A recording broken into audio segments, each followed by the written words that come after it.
What's up, meta nerds? The idea behind this video, which I really hope can become a series for all sorts of things, is to be that nerdy friend that stops every 5 seconds to explain the lore behind some scene. What most people make fun of, but what I suspect you will love if the algorithm brought us together here. And for my Halo nerds specifically, in case you're wondering, some stuff will of course be superficial, things like names, places, but also getting into the deepest of cuts and only using the original Bungie lore. This is the most coherent and meaningful story, and what you will be seeing is the original 2001 version of this game. Of course, there's tons of graphic updates, now full remakes, but I felt if I was putting this much work into it, I wanted to preserve the original look as well. This really was a moment in time that, yes, was surprising to me just how primitive the graphics looked, even as someone who played it back then, but we've just gotten so used to what is framed as the original graphics, like how you can toggle back and forth with the Master Chief Collection, but these really are heavily refined HD versions. What you'll be seeing in this video is the actual original in all its beauty. If you want to just see the entire Let's Play without my commentary, that is linked in the description. But seeing it like this is not only a more accurate time capsule, capturing this incredible and pivotal moment in gaming, coming out of the 90s, the start of modern FPS shooters, but as all Halo nerds preach in countless forums, in the comments on all kinds of videos, the horror moments in the atmosphere of the Forerunner sites especially have something that just was a perfect match with these original graphics. And don't worry, there'll be tons of pauses to appreciate the sound effects and music too.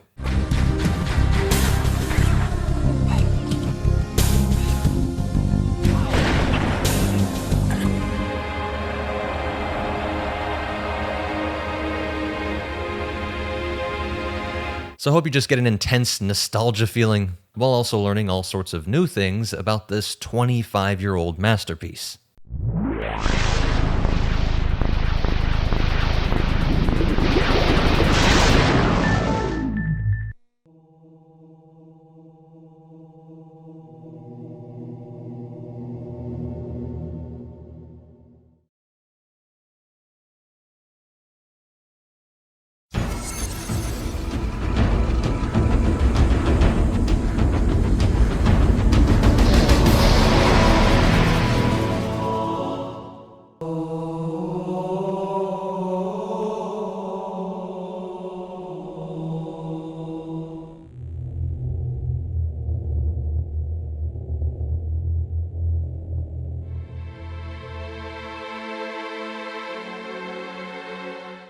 We open with a view of the Halo, this ring world with over 100-year presence in the sci-fi imagination.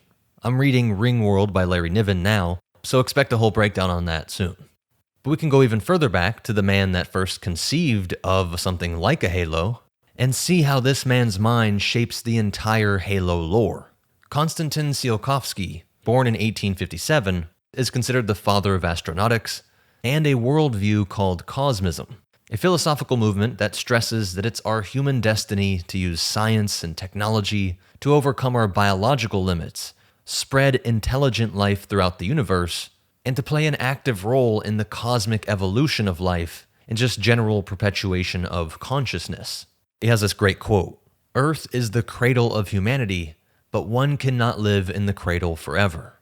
Now, he conceived all of this before the Wright brothers and the first manned flight. He was thinking of rocket ships and colonizing space at a time when people thought airplanes were impossible.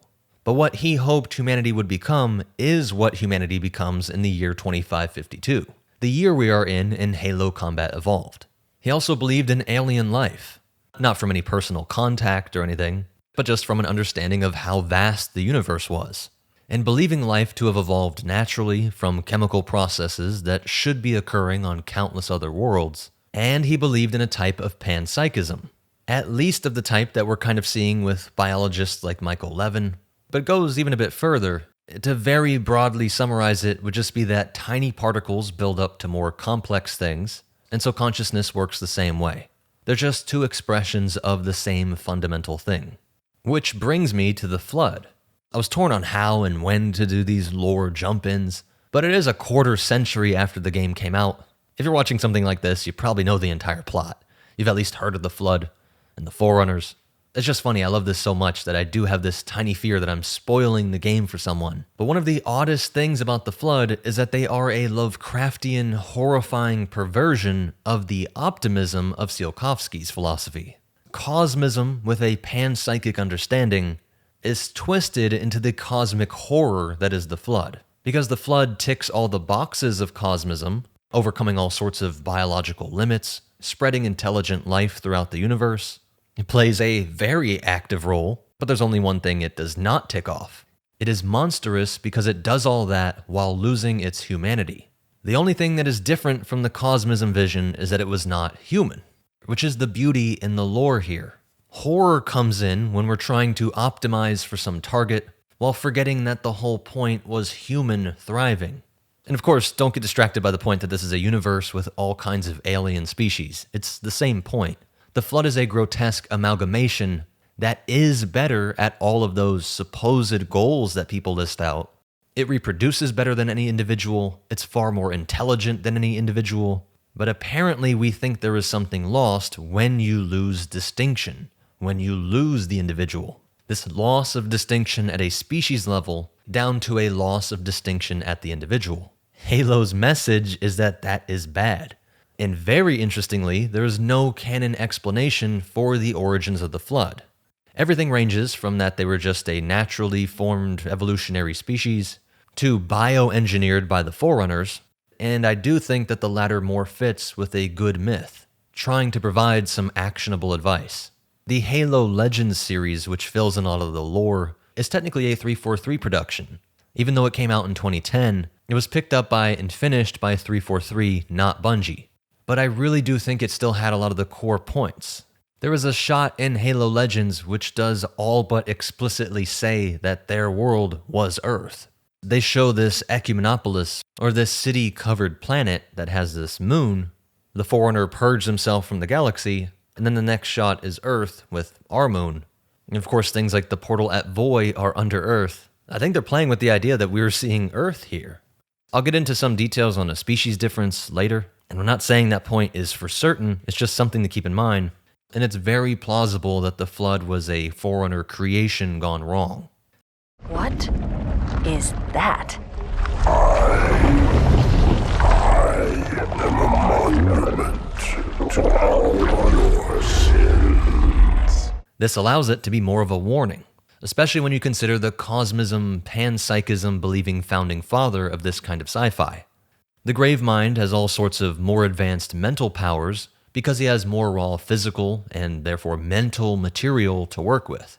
And the Halo's purpose is actually not to kill all life. It's a very important detail most overlook. The Flood needs nervous systems, spinal cords and brains and their emergent minds. It fed on intelligent life, and in doing so, became ever more intelligent itself. It was called Halo, an array of weapons scattered throughout the galaxy. Its effect would spread throughout known space, destroying the Flood and every thinking creature in the galaxy. And so the Halo arrays do not destroy all life, but only intelligent life. And this is why species like humans, Sangheli, and Ungoi were cataloged, basically cloned or bio-3D printed, spun up and then reseeded on their original homeworlds after the Halos were fired. If we are the Forerunners, and we were seeded on Earth, I don't get why saying that the Forerunner homeworld was also Earth isn't something I really ever see in the Halo community. Again, in the original Bungie lore. With the new 343 stuff, we have a name for that planet, but I'm saying this is much more coherent and makes more sense looking at the original material. So everything with a spinal cord, a nervous system, was destroyed by the Halos, which prevented the food source for the Flood, and so it was believed to have finally killed it. Later with Guilty Spark, I get into the whole biomass issue. There is other food for the Flood, and you can't say that the only goal of all the Forerunners was to destroy the Flood completely if they purposely kept specimens alive to study. The installation was specifically built to study and contain the Flood. Their survival as a race was dependent upon it. I am grateful to see that some of them survived to reproduce. Don't worry, we'll get into that at the appropriate time. I just hope you see why all of this background really adds to this. So Tsiolkovsky was the first to propose a structure like Halo, an enormous man-made ring world and he believed in cosmism and panpsychism, which the Flood is a corruption of. And I think there's tons of evidence for my headcanon that Forerunner humans were the ones that created the Flood to begin with, and we are now fighting the shadow version monster of our previous selves. It makes this a true myth. There's actionable warnings in this.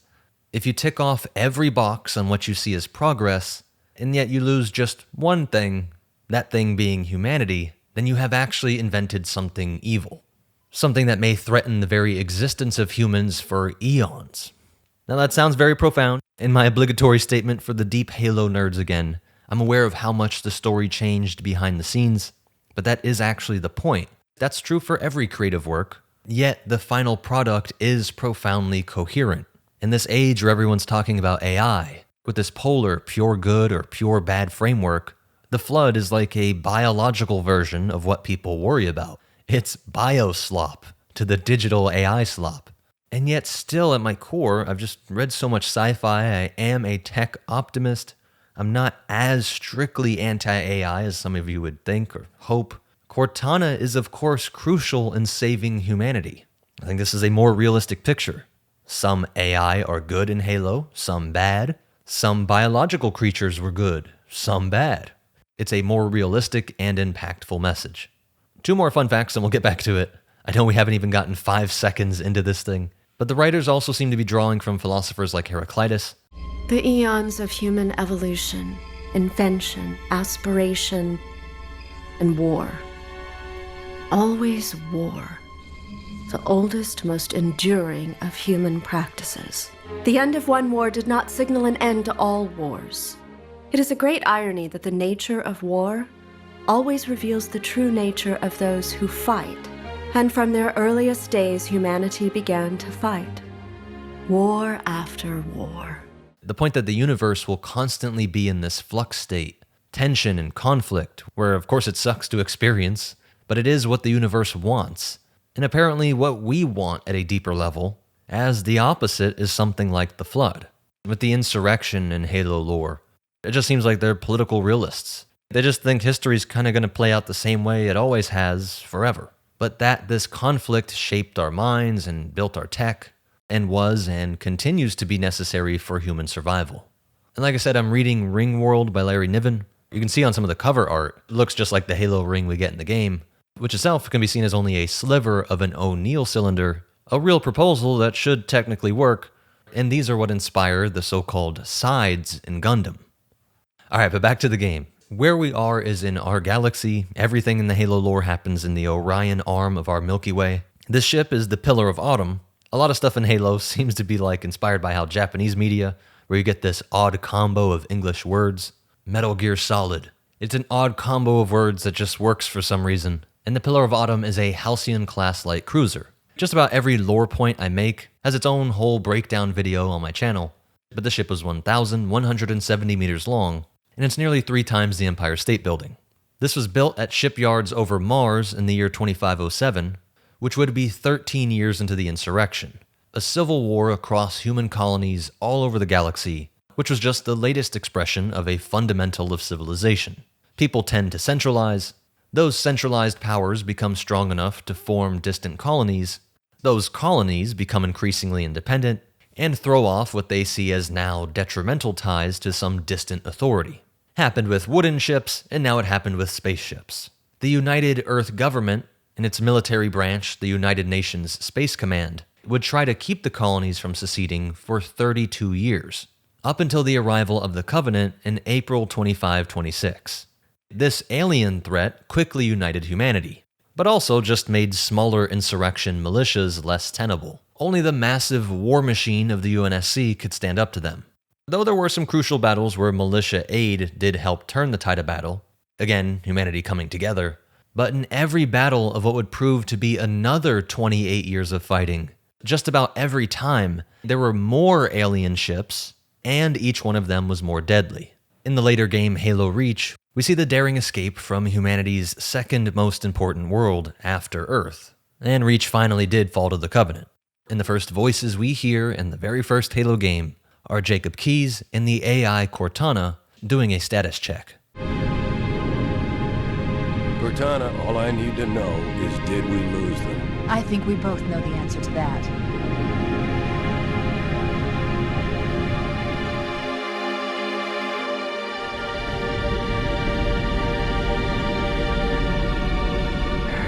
We made a blind jump. How did they... Get here first? The Covenant ships have always been faster.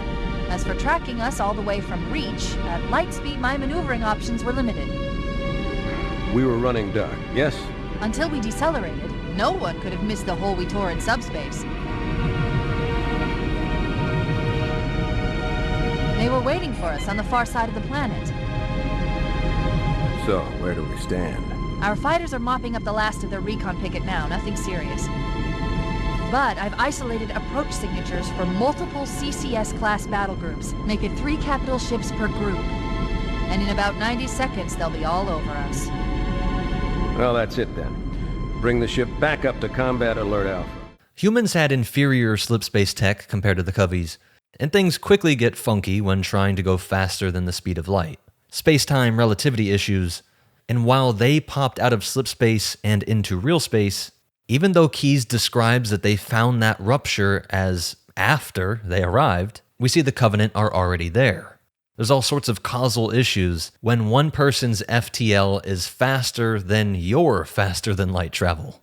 I've seen people explain this wrong in forums, but Cortana is saying that it's when they decelerated and left slipspace, it's that rupture that allowed the Coveys to track them. The Covenant only knew where they were when the Pillar of Autumn emerged near Halo, and yet from Keyes' point of view, the Covenant were already there when he arrived. Faster than light is a form of time travel, and this idea is played with a bit in the novel First Strike, which follows events 2 weeks before this game. Cortana mentions the ubiquitous Ket pattern, the CCS-class ship, that many of them were inbound, each bigger and stronger than the Pillar of Autumn. Oh yeah, and Cortana was originally purple. Bring the ship back up to Combat Alert Alpha. I want everyone at their station. Everyone, sir? Everyone. And Cortana. Let's give our old friends a warm welcome. I've already begun.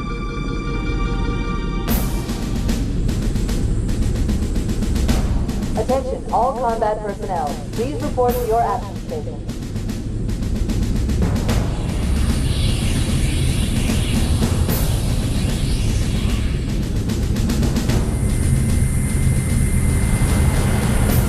Platoon, secure airlocks on deck 11. 14th platoon, rendezvous with 22nd Tactical at Bullhead Charlie 14.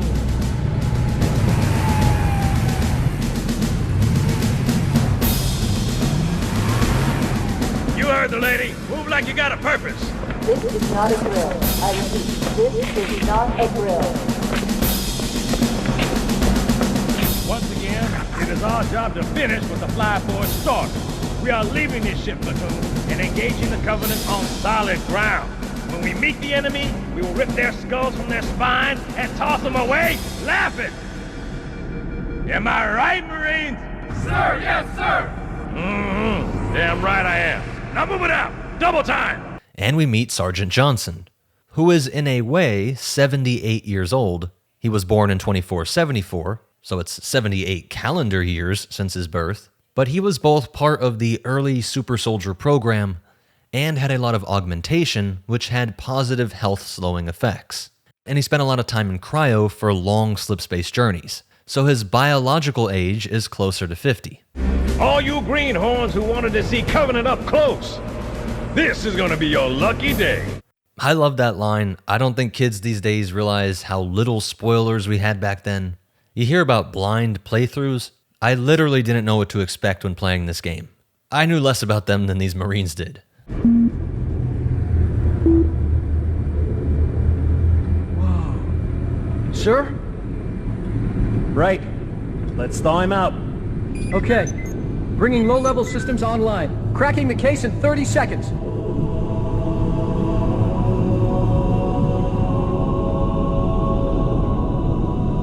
He's hot! Blowing the pins in 5!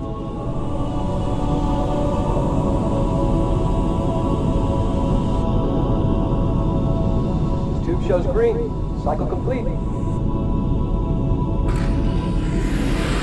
Sorry for the quick thaw, Master Chief. Things are a little hectic right now. The disorientation should pass quickly. Welcome back, sir. We'll have you battle-ready stat.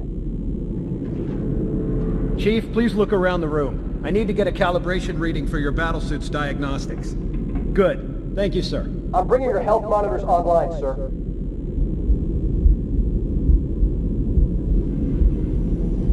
Vital signs look normal. No freezer burn. Okay, sir. Go ahead and climb out of the cryo tube.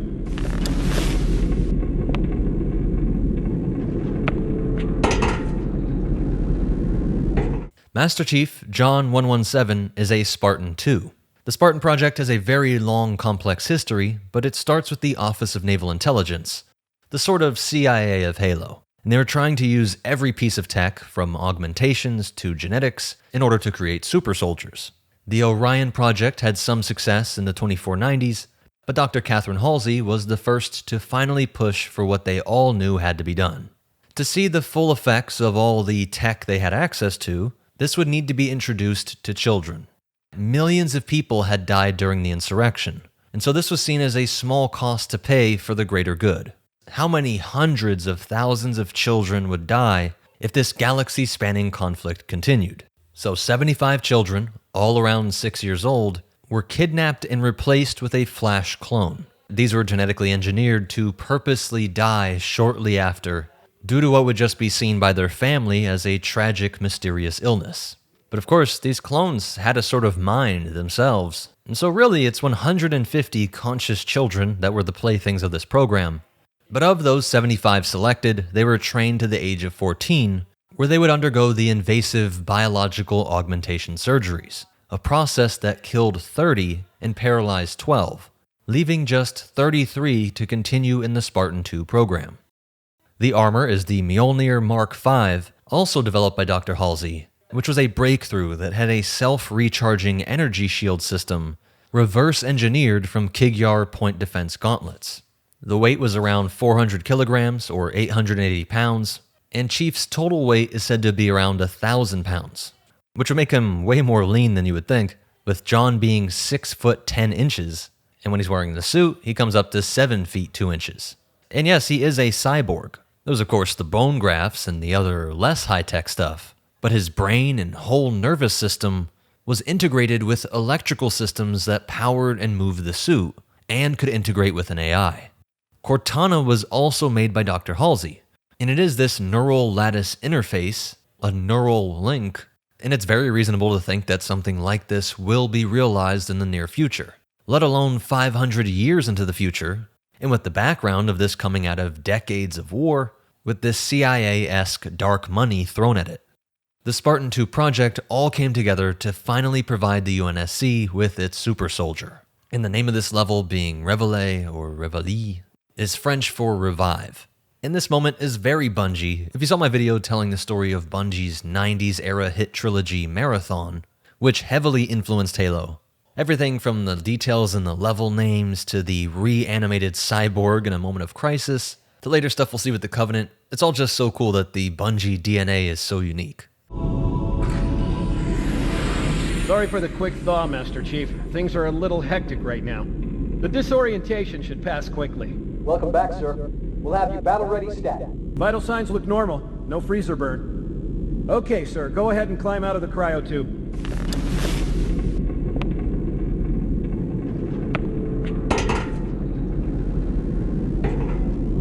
I gave you a double dose of the wake-up stim. Take a quick walk around the cryo bay and join me at the optical diagnostic station when you're ready. Okay, bring his energy shields online, please.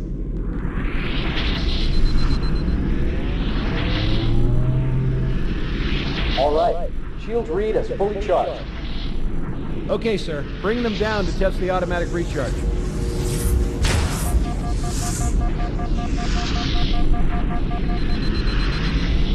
We'll go through a brief controller tutorial in the form of making sure Chief has control of himself after cryo, which Keys interrupts, saying that we are needed on the bridge immediately. Bridge to Cryo 2, this is Captain Keys. Send the Master Chief to the bridge immediately. Captain, we'll have to skip the weapons diagnostics and On the double, crewman. Aye, aye, sir. The skipper seems jumpy. We'd better get moving. We'll find you weapons later. Okay, I'll leave the self-diagnostics running at least. Oh god, they're trying to get through the door! Security! Intruders in cryo too! Please don't! Sam! Come on, we've got to get the hell out of here! This way!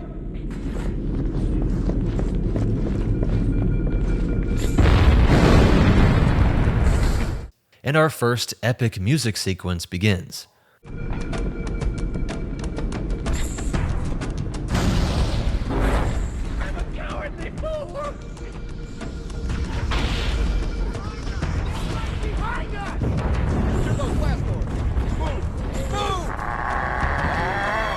We are a super soldier running around desperately in need of a weapon. We navigate through the corridors as allies exchange fire, before being escorted to the bridge by a standard Marine. Stay back! Alert, all guns. Get clear, Chief! 7 and 12. Integrity needs to be saved.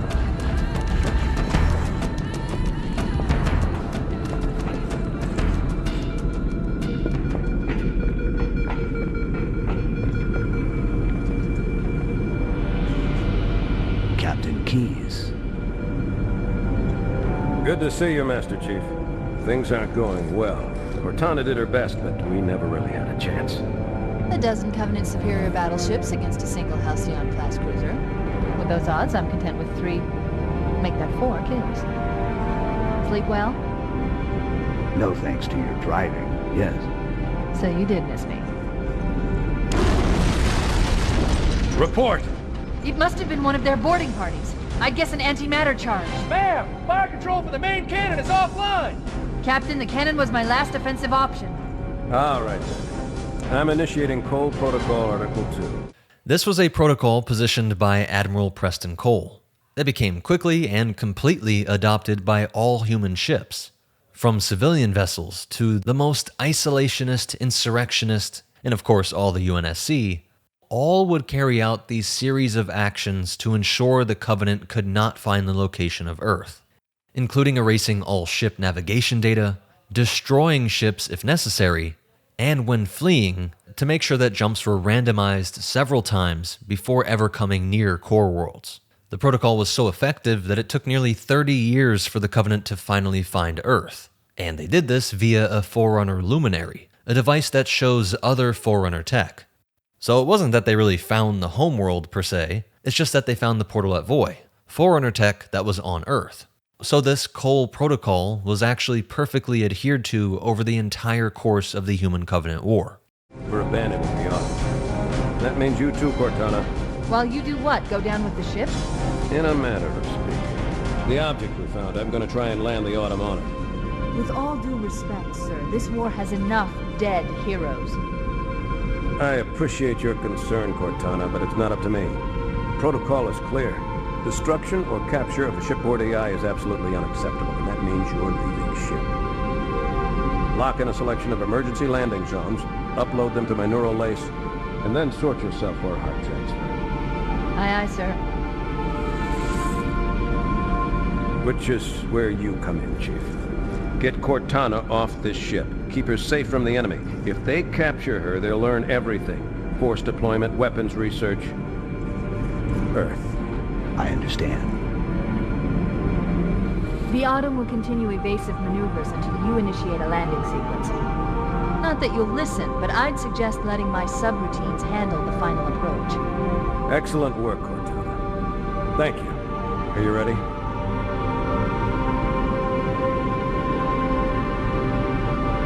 Yank me.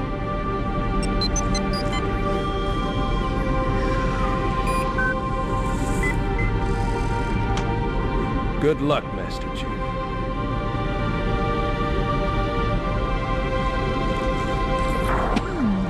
Your architecture isn't much different from the Autumn's. Don't get any funny ideas. Couple really big things here. We see that Keyes 2 has this neural lace, a Neuralink interface system. There are some great quotes from the original Halo books. Fall of Reach came out before the game did. This is actually a pretty common thing. Star Wars movies all did this too. Even the first Star Wars from 1977 had a book that came first for all the super nerds to get hyped on and do, well, basically what we're doing in this video now. fleshing out all this stuff that will just be mentioned in passing in the main media. But from that book, we get this line, quote, "Their standard issue UNSC neural chip, implanted in every UNSC soldier at induction, identified friendly soldiers and displayed them on their helmet HUDs. So all soldiers had something, but this was less than commanders and Spartans. As this quote from Grasslands points out, quote, "The implant wasn't a fancy neural net like Naomi's. It was just a transponder. No conspicuous interface protruding through the skin like a commander's or a Spartan's to plug stuff in.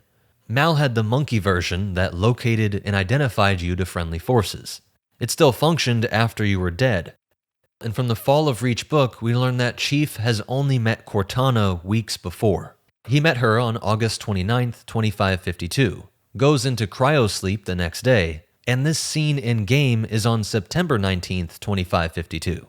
We also learn that Cortana edited her own neural patterns to within 0.081% of John's, hoping that they would click, that they would be a better match, and thus she would fulfill Halsey's version of the best AI in the best super soldier. Your architecture isn't much different from the Autumn's. Don't get any funny ideas. Don't keep it loaded, son. You'll have to find ammo as you go. That's a hilarious quote for a hardened wartime commander whose own ship is being boarded, and who knows this was a common tactic throughout decades of fighting. But it is great video game logic. This is the M6D Magnum, chambered in 12.7 by 40mm ammunition, which could be an armored piercing or high explosive rounds, with a 12-round magazine. 12.7mm is the bullet diameter, so that's the same as a 50 cal, but when you think about a 50 BMG sniper or something, those are more than twice the case length, 12.7 by 99mm. This Magnum is closest to a 500 Magnum at 41mm, or the 50 cal ARs like the Beowulf at 42mm. Our first kills are these lowly grunts, the species that quickly found out that shared religious community in the ancient alien tech worshipping covenant still came with a caste system. The grunts were made to carry out the lowest of tasks, in every form from city maintenance to the battlefield, and as we continue, we pick up the MA5B assault rifle, a full auto bullpup, so the magazine's in the rear, meaning you can have the same overall size of like an M4, but with a longer barrel. Seen in real-world guns like the AUG, FAMAS, and P90, which were iconic in the sci-fi and video game milieu throughout the 90s. The MA5B was 34.5 inches long, so it's right around the same size as an M4, with a magazine of 36 to 60 rounds, and an effective range of 500 meters. All of these guns are interacting with the helmet HUD system to show where the rounds will land without needing to aim down sights, represented with different bloom patterns for each gun. And we finally trade shots with an elite, the Warriors of the Covenant of the Sangheili species, who initially opposed the Sanshayum overlords for almost 100 years, dubbed the War of Beginnings or First Age of Conflict. While the Sangheili were the greatest warriors at an individual level, the Sanshayum used Forerunner tech, like the keyship, and eventually forced their submission. Their treaty would mark the start of the Covenant, which comes out to our year of 852 BC. So the Covenant has been around for 1700 years at the point we're fighting them in the game. And with this priestly class wielding ancient alien tech, controlling an entire species of elite warriors, together priest and warrior caste helped to grow the Covenant to absorb many other species, meaning they could add some more caste layers beneath them. But it was all focused on the ultimate goal of the Great Journey, a sort of anti-material, Gnostic-inspired belief that the material world was clearly inferior, just a means or arena of refinement. And we are challenged via this sort of scavenger hunt, finding the very real technology of the Forerunners scattered all across the galaxy, rewarding those that were able to find and utilize this tech, with the ultimate purpose of stripping away their material body, digitizing and divinizing those in the Covenant. Again, original Bungie lore book series Contact Harvest explains how the Prophet of Truth learned that humanity were the true reclaimers, the ones that could activate Forerunner tech, because we are Forerunner. You're probably aware of the debate on this, that even in the original Bungie lore, there's not a perfectly clear backstory for the Forerunners. There are details in Halo 3 that kind of complicate this. From the terminals, it could be implied that Forerunners and humans are a different species, But there's so few data points against the idea that it was always meant to be that Forerunners were humans, even also within Halo 3. It's in Halo 3 that you get the clearest, best evidence for this. You are the child of my makers, inheritor of all they left behind. You are Forerunner. But this ring is mine. And I think this really isn't confusing. We can just look to what human means in real-world science. I have a whole other channel about anthropology, archaeology, that kind of stuff. And one of the most fundamental points that I always have to reiterate is that all of the Homo genus are humans. Homo sapiens are just one type of human, but Homo neanderthalensis, Homo denisova, they're all human. Most people think human just means us. They might say humans made the Neanderthal go extinct. But those who know the field a little bit more know that Homo and human are interchangeable. And it's not like there's some super clear species distinction here. All of the Homo genus could, and very often did, interbreed. In common use, we think of species as different as a cow versus a dolphin. You might think, yeah, of course they're mammals, but they're different species, and species means incompatible. But that's not really true. The closer things are on the evolutionary tree means they're more and more likely to be able to interbreed. It's just a useful label to have this species distinction, but the framework was always that all Homo came from some sort of shared ancestor, each of them spreading out geographically, interbreeding with others, becoming more distinct over hundreds of thousands of years, while still having a decent amount of crossbreeding. The Forerunners and Homo sapiens of the year 2552 are both human. And if you think there's any Bungie lore detail that's saying that for sure the lore says we are different species, that's not as meaningful as you think. It's not some great contradiction. If there was some breakaway civilization amongst the Neanderthals, they left the primitive ones here on Earth, but that breakaway group became spacefaring and maybe developed the Flood and eventually built the Halos and made it so that only the Homo genus could activate it. Homo sapiens, us fellow humans, could activate it too. But not even a chimp or ape could. Definitely not an alien species like the Sanshayum or Sangheli. I hope that makes sense. Forerunners are humans, but humans doesn't have to mean the exact type of Homo sapiens that we are today, or could be in the year 2552. But as the firefight continues through this mess hall, we can pick up the plasma rifle, the Type 25 directed energy rifle. Sangheli are often shown with this obvious Japanese influence in their culture, and this naming convention is like World War II Japanese weapons, like the Type 38 or Type 99. This plasma rifle is only 24.5 inches long, and uses a battery to turn gas into superheated plasma, forming into these plasma balls that are accelerated via this pincher-like mechanism here. If you fire too quickly, it overheats and has to vent excess plasma. And we see that the elite also have energy shields and take far more shots to take down. Fighting through the ship, we get to this part.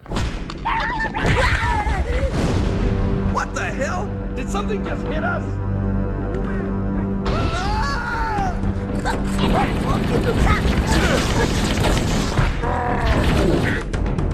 They're using our lifeboat airlocks to attach their boarding craft. We go out and they come in.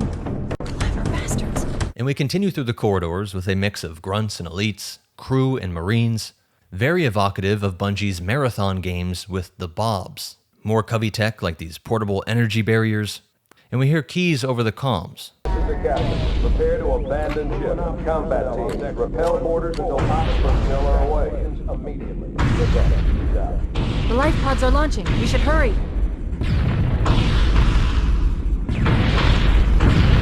The Covenant are destroying the life pods. They really don't want us on that ring. These can hit a top speed of 1,041 kilometers per hour or 647 miles per hour, and we hit our first horror game notes.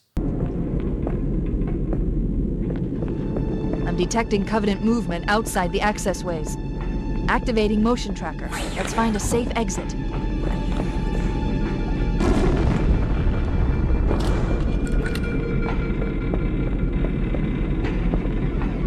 Wait. We need to get through that door, but it's been damaged by an Music and this excellent use of darkness. Bungie was the master of evoking emotion from what would now seem like such primitive tools. And your minimap shows that you are alone and vastly outnumbered. But Bungie is also great at comedic relief. And understanding how a game works, making you feel like a superhero as we see the enemies surrounding our cryopod. Crew and ops personnel on decks 9 through 12. Report to evac station now. It looks like the Covenant wanted to catch you napping. Pushing through these maintenance corridors, we get to ambush these aliens and meet up with more allies. These allies are calling out shots, the screams of panicked grunts, the weapon sound effects, and all the music just sucks you in.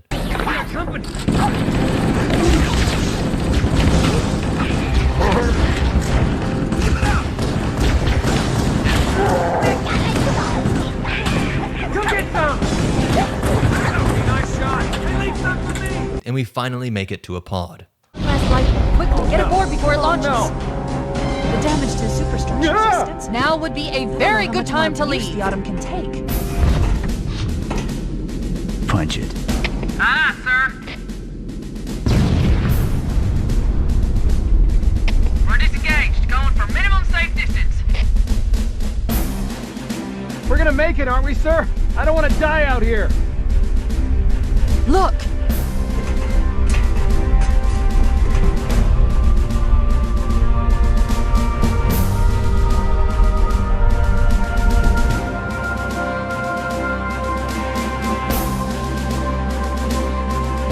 What is that thing, Lieutenant? Hell if I know, but we're landing on it. Keep it in! I knew it! The Autumn's accelerating. Keys is going in manual.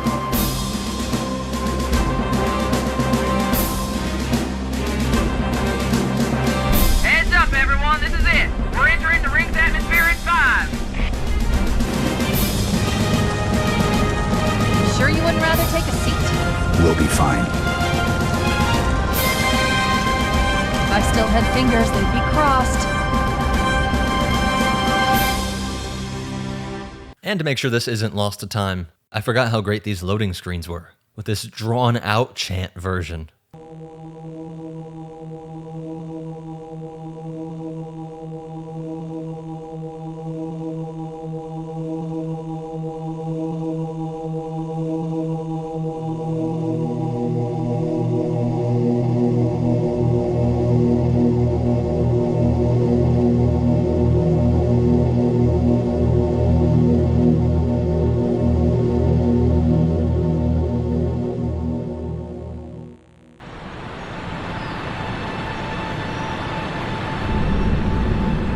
We're coming in too fast.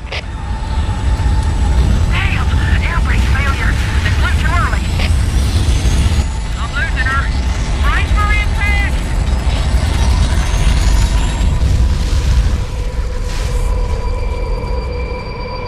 Chief was a bit off here. Everyone was not fine at all. They didn't have a top-of-the-line neuralinked mecha suit, so they were bashed to death on impact. Chief? Chief, can you hear me? At last! Are you alright? Can you move? The others. The impact. There's nothing we can do. But we are greeted with a line seared into Halo fans' minds for 20 plus years. Warning. I've detected multiple Covenant dropships on approach. I recommend moving into those hills. If we're lucky, the Covenant will believe that everyone aboard this lifeboat died in the crash. Alert! Covenant dropship inbound. They must be looking for survivors. I recommend immediate evasion.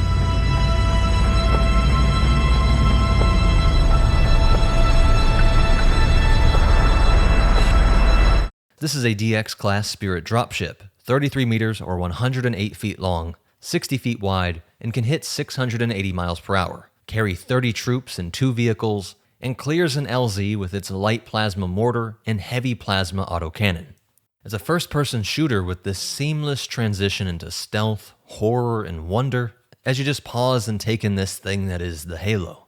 I mean, as much as he hates humanity, it was a good question. When you first saw Halo, were you blinded by its majesty? And we get our first glimpse of the Banshee.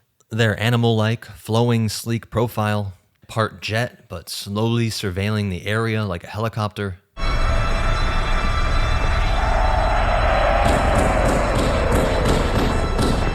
The official name is the Ogle Pattern Attack Flyer, or Type 26A ground support aircraft, at 5.6 meters or 18 feet long, 22 feet wide, with 2 plasma bolt guns and 1 heavy fuel rod.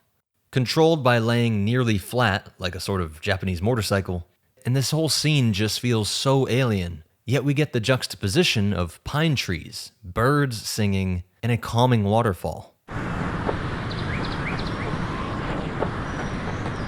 Of course, this is quickly broken by 50 cal pistol fire, Spartan punches to Sangheili skulls, and more screaming grunts.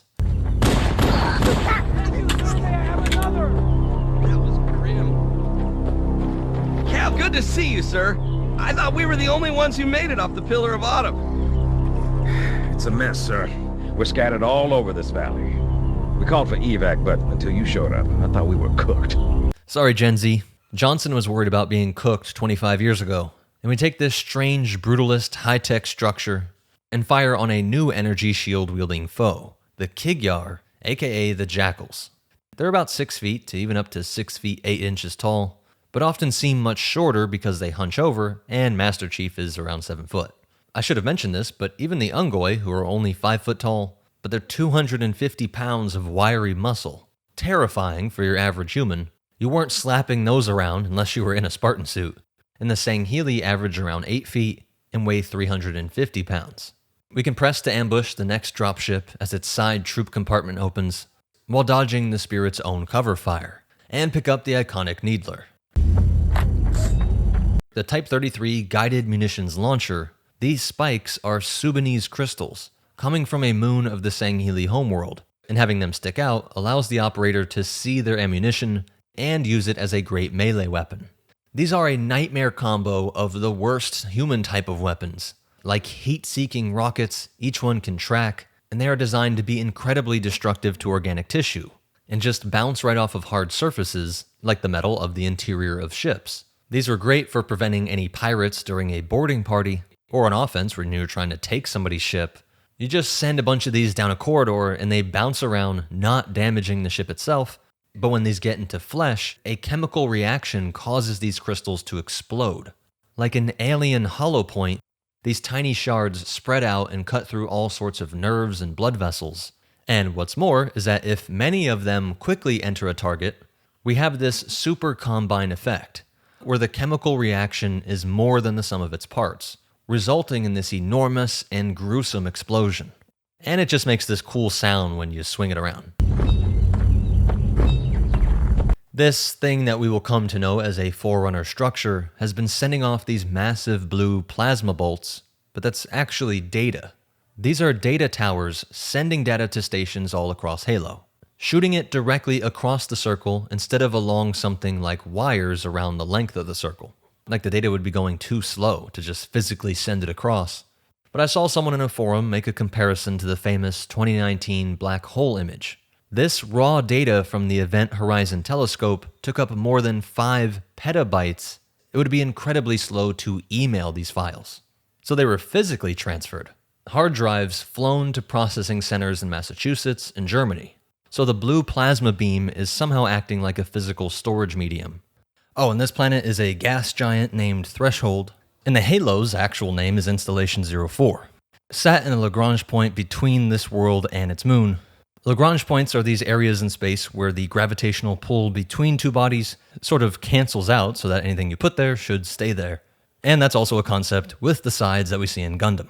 We hear radiocom chatter between more survivors. This is Pelican Echo 419. Anybody reading me? Repeat. Any UNSC personnel respond. Roger, Echo 419. This is Fire Team Charlie. We read you. Is that you, Fohammer? Roger, Fire Team Charlie. Good to hear from you. Fohammer, we need transportation to the command shuttle. I'm on my way. Look, more lifeboats. They're coming in fast. If those lifeboats make it down, the Covenant are going to be right on top of them. Fohammer, we need you to disengage your Warthog. The Master Chief and I are going to see if we can save some soldiers. Roger, Cortana. The D-77 Pelican was the main dropship of the UNSC, 33.8 meters or 111 feet long, 25.3 meters or 83 feet wide, and moves 10 to 14 troops. One vehicle and with all sorts of configurations, but the standard is to have an M370 autocannon, and 2 Anvil air-to-surface missile pods with 8 missiles each. Humanity actually had better dropships and stealth ship technology. They're really the only 2 areas where we best the Covenant. I guess I'd throw in the Warthog too, that our standard ground-based troop vehicles shred through Covey rivals. And it's cool that the Warthog would become so tied to Halo, so iconic, but it was really in its DNA from the beginning. Just as much as our green armored Master Chief, we see in the late 90s, in the earliest versions of this concept of a game, one of the first things that they played with was this vehicle that was just so unique to drive. Okay, Charlie Team, Warthog deployed. Saddle up and give 'em hell. Roger, Foehammer. Stand by to evac survivors and transport them to safety. That's affirmative. Echo 419, staying on station. Foehammer out. This cave is not a natural formation. Someone built it, so it must lead somewhere. I've hacked into the Covenant battle network. They're actually broadcasting tactical data on unencrypted channels. We should show them who they're dealing with. Master Chief, I'm going to use your suit's transcom system to monitor their chatter. So we quickly get to what I was describing in the opening, that the original graphics more match the artistic vision. Everything from the colors to the lack of detail, making these spaces feel bigger, darker, and more mysterious. Getting off and fighting our way through this ancient alien wonder, we activate a hard light bridge.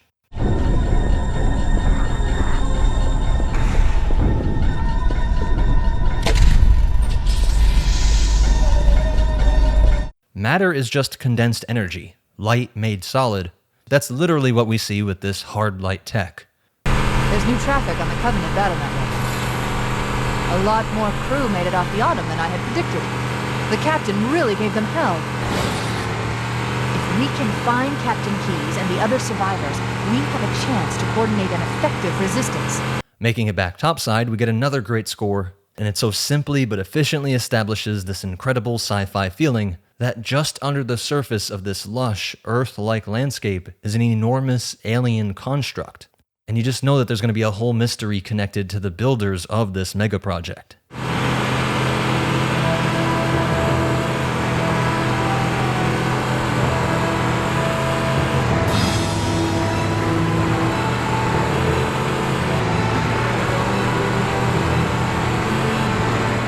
Coming up to another outpost, we make our way below again. And the fact that we run into survivors in all these odd nooks and crannies, again, makes our allies seem far more alive and realistic than even what we see in so many later games. Again, this is 25 years ago, and just something about it felt so real, even when the graphics looked like this. As if they were off trying to survive and just fleeing into these cathedral-esque spaces underground. But with the Covenant forces mopped up, we lead our allies back up for evac. We can keep some Marines as a passenger and gunner, and when we see those patrolling Banshees, we open up on one of them with the 50 cal. This time a full-size 50 cal, which is dubbed an anti-aircraft gun. Snowballing our forces, we use these allies to save more allies, all with this literally looming mystery towering overhead and below our feet. But there's so much action that we can't ever fully stop to take it all in. It's this expertly subtle way to have this atmosphere just marinate our minds. Echo 419 to Cortana. Foehammer's on station and ready for another pickup. Affirmative, Foehammer. We're ready for dust-off. Approach when ready. We're going to look for the last lifeboat, Echo 419. Good luck. I've picked up reports that the Covenant has located and secured the Pillar of Autumn's crash site. The good news is the captain is still alive. The bad news is that the Covenant have captured the entire surviving command crew. And some of the Marines are struck with awe at the real-life sight of a Spartan super soldier. Oh, he's taller than I thought. Of course, word and rumors spread about Spartans. Even the lowest down on the ship hierarchy would have known that there was one on board. From this rocky outcrop, we get our first taste of the sniper. The SRS-99C S2AM for anti-material, which means it is above 50 cal, at a 14.5 by 114mm cartridge, and we actually do have this exact round today in two Soviet-designed guns, the PTRD-41 anti-tank rifle from 1941, and the KPV from the late 40s, even into the 60s. They played with an infantry version, but it was deemed too heavy. It's usually mounted, and can penetrate 1.25 inches of armor at 500 yards. At 32 kilojoules, it is nearly twice the power of a 50 BMG, and 20 times a 5.56 round. So that's how you can one-shot through a Sangheili from across the map. HUD-augmented zooming-in shots with the Magnum help finish off the grunts, and it's on to the next threat. We could use your help, sir. Fall back! Everyone, fall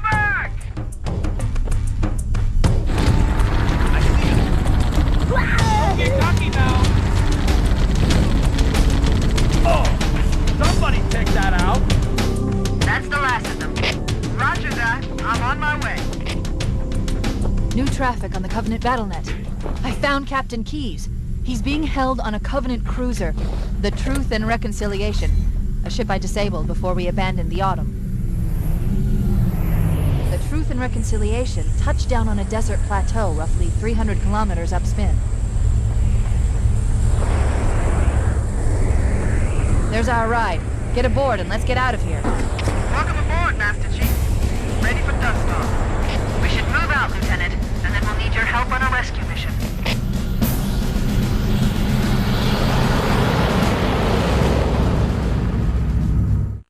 The enemy has captured Captain Keyes and are holding him aboard one of their cruisers, the Truth and Reconciliation. The ship is currently holding position approximately 300 meters above the other end of this plateau. So how do we get inside the ship if it's in the air? The Corps issued me a rifle, not wings. There's a gravity lift that ferries troops and supplies between the ship and the surface. That's our ticket in.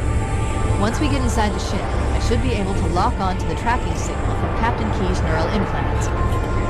Hit 'em, Marines! Go, go, go! The Corps ain't paying us by the hour! Stick to the higher ground to the right. We should be able to recon the Covenant position without being spotted.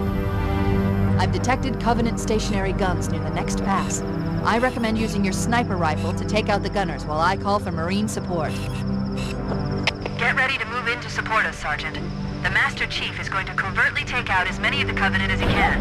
Don't open fire until you hear the enemy return fire on us. That should let us keep the element of surprise.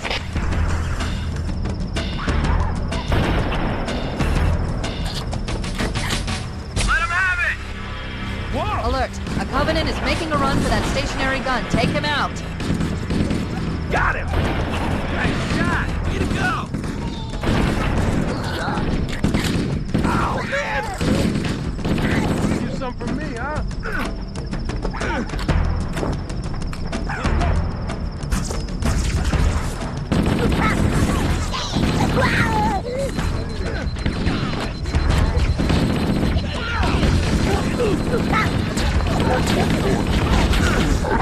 My fault!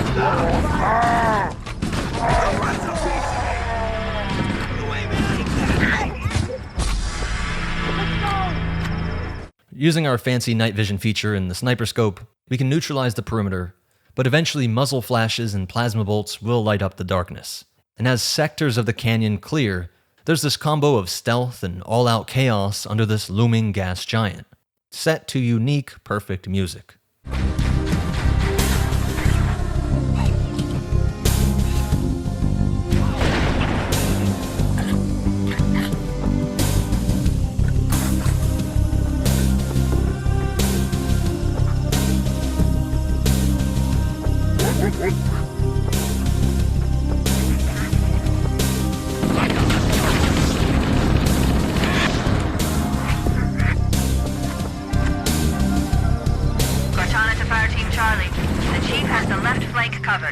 We help pave the way for Marines to move in and get our hands on one of the most useful of Covenant technologies, active camo. By bending light around the user, one only appears as a faint mirage blur. The Covenant use a gravity lift, troops and supplies between the ship and the surface.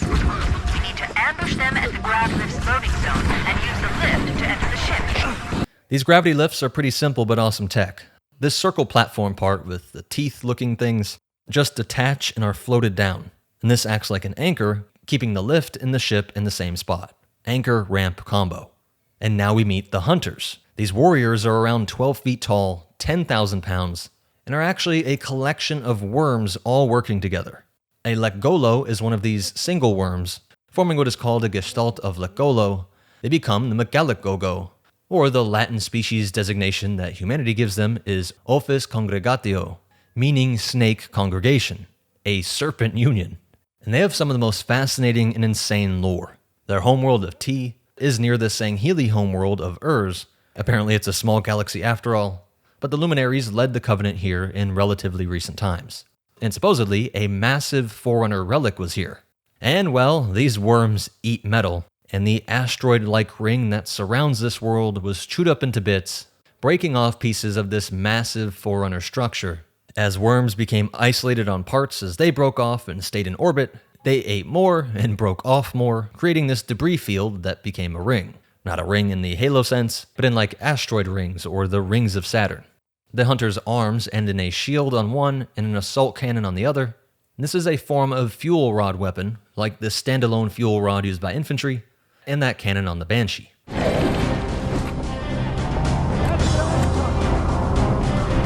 area is clear. No hostiles present.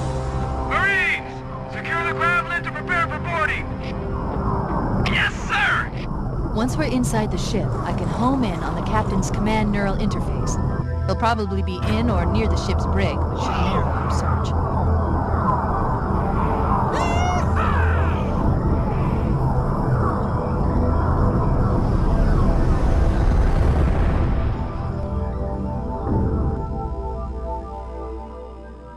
We're in. I've got a good lock on the captain's CNI transponder. No Covenant defenses detected. What? There's no Covenant here? Think maybe nobody's home.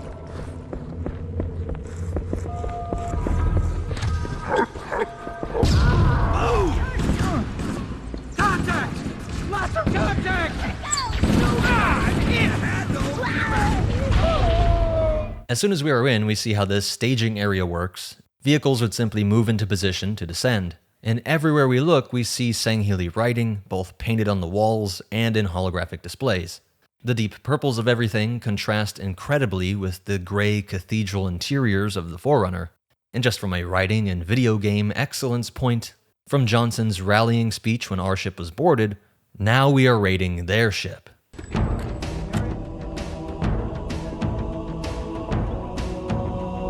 can use the side passages to find a way around. Chief, let's see if we can find a way to open this door.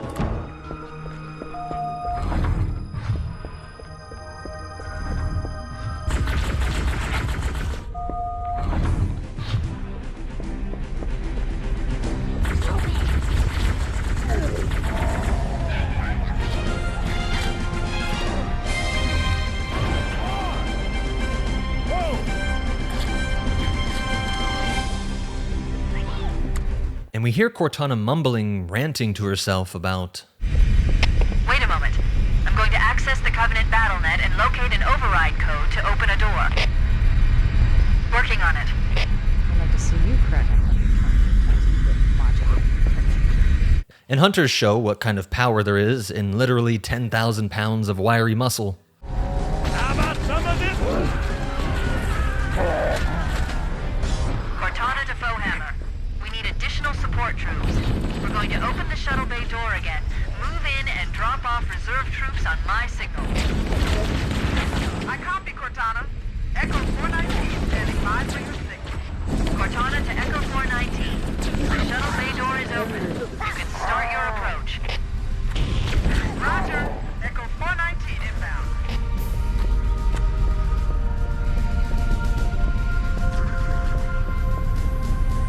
The pilot Foehammer that we keep working with here is voiced by Dr. Tanya Pettiford-Watts, who played Dr. Shelby in the pilot episode of Twin Peaks.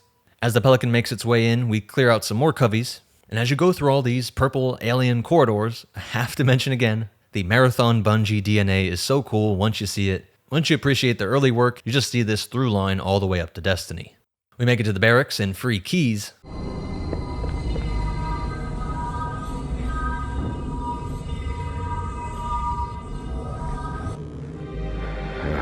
Coming here was reckless. You two know better than this.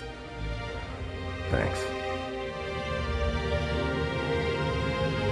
Marines, lock and load your weapons. Let's be ready to move. Okay, yes, sir. While the Covenant had us locked up in here, I overheard the guards talking about this ring world. They call it Halo. One moment, sir. Accessing the Covenant BattleNet. According to the data in their networks, the ring has some kind of deep religious significance. If I'm analyzing this correctly, they believe that Halo is some kind of weapon, one with vast, unimaginable power. That's true. The Covenant kept saying that whoever controls Halo controls the fate of the universe. Now I see. I have intercepted a number messages about a Covenant search team scouting for a control room. I thought they were looking for the bridge of a cruiser that I damaged during the battle above the ring. But they must be looking for Halo's control room. That's bad news. If Halo is a weapon, and the Covenant gain control of it, they'll use it against us and wipe out the entire human race. Chief, Cortana, I have a new mission for you. We need to beat the Covenant to Halo's control room. Marines, let's move! Yes, sir. Okay, sir. Chief, you have the point.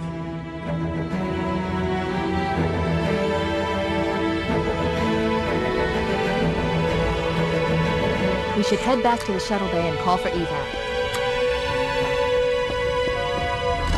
Of course, like I said in the intro, the real surprise moment here can only be had when you play this truly blind for the first time. Before this moment, learning that there was this whole odd religious angle here, when there was nothing really even hinting at this just being more than a Starship Troopers video game, you're hit with just this whole deeper angle, and of course the next ramping up will be with the Flood. But how cool is it to think that only at this moment is the whole Covenant being religious extremist angle to all this becomes a factor to this FPS. And the use of the Halo theme, the religious choir singing, it just makes it all click. And we get this hilarious example that we need to remember from multiplayer, that invisibility does not extend to your energy sword. We made it. Cortana to Echo 419. We have the captain and need extraction on the double. Negative, Cortana. I've been engaged by Covenant air patrols, and I'm having a tough time shaking them.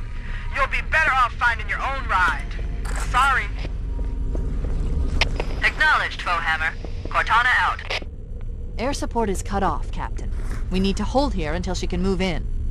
Oh, man. We're trapped in here. We're screwed. We're screwed, man. Stow the belly aching, soldier. Remember, you're a leatherneck. Cortana, if you and the Chief can get us into one of those Covenant dropships, I can fly us out of here. Yes, Captain. There's a Covenant dropship still docked.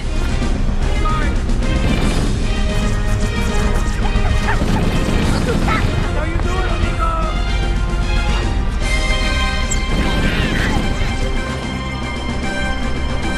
That's it. The dropship is loose. Everybody, mount up. Let's get on board.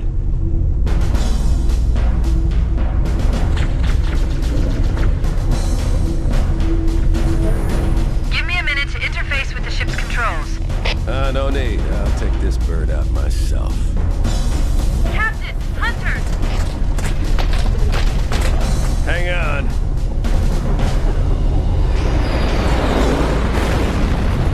Nice one, sir. Time for a little payback.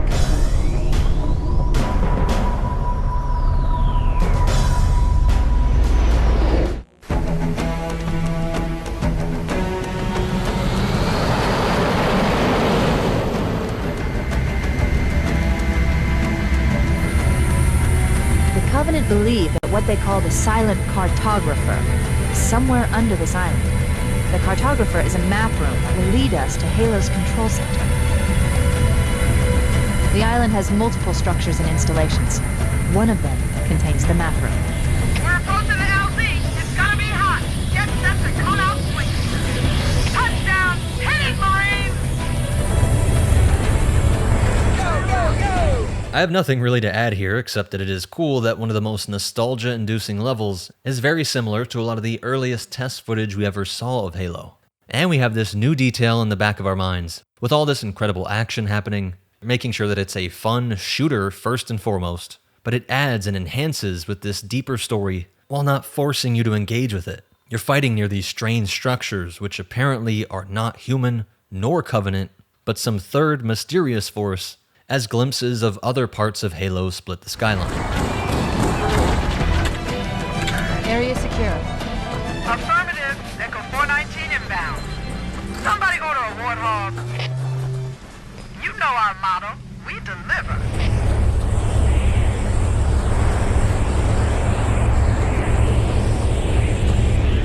Watch it! Okay, let's move out.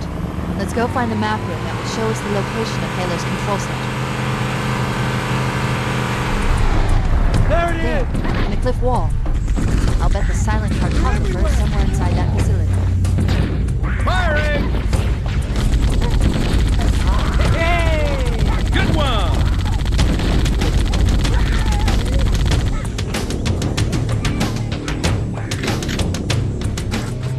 My analysis indicates that the map room should be at the bottom floor of this facility. Don't let them lock the doors. Interesting. I underestimated the Covenant's understanding of Halo subsystems. They've locked the doors, and we don't have enough firepower to get through them. Cortana to Keys. Go ahead, Cortana. Have you found the control center? Negative, Captain. The Covenant have impeded our progress. We can't proceed unless we can disable this installation's security system. Understood. We're still en route to the objective. I may be out of contact when we get there. Here are your orders. I want you to use any means necessary to force your way into the facility and find Halo's control center. We have to get to the center before the Covenant. Failure is not an option. Echo 419 to ground teams. I'll stay on station and keep an eye out for Covenant forces. Second squad, ready to roll as soon as everybody's topside. LZ looks secure, sir. Nothing moving. Good luck, people. Keys out. This feeling that our commander does not know where to go, and our Warthog, adds just this bit of, I'm not even sure what to call it, but it's this proto-open world feeling. As if you are really exploring and not just on these obvious rails or following some map icon. We find another Forerunner construct and a pair of hunters, but still need to press on through this artificially supported wilderness. But finally we know we found the place with another unique and incredible music score.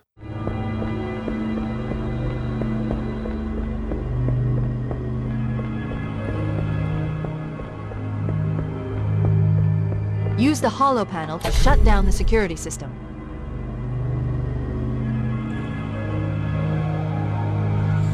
Good. That should open the door that leads into the main shaft.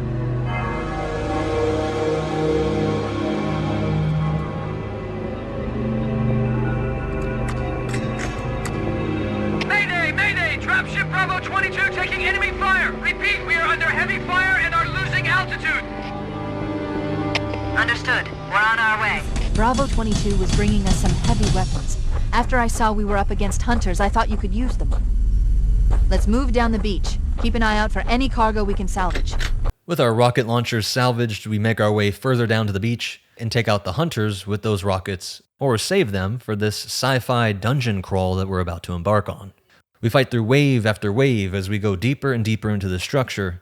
And note that while a lot of the details is just stylized, hard lines, generic sci-fi stuff, if you look here, this looks like the face of the Forerunners. I should say their helmet, their armor, the look of the Forerunners from Halo Legends. Which, like I said before, it's just this weird blend where it is still a lot of Bungie stuff, even if it was produced by 343.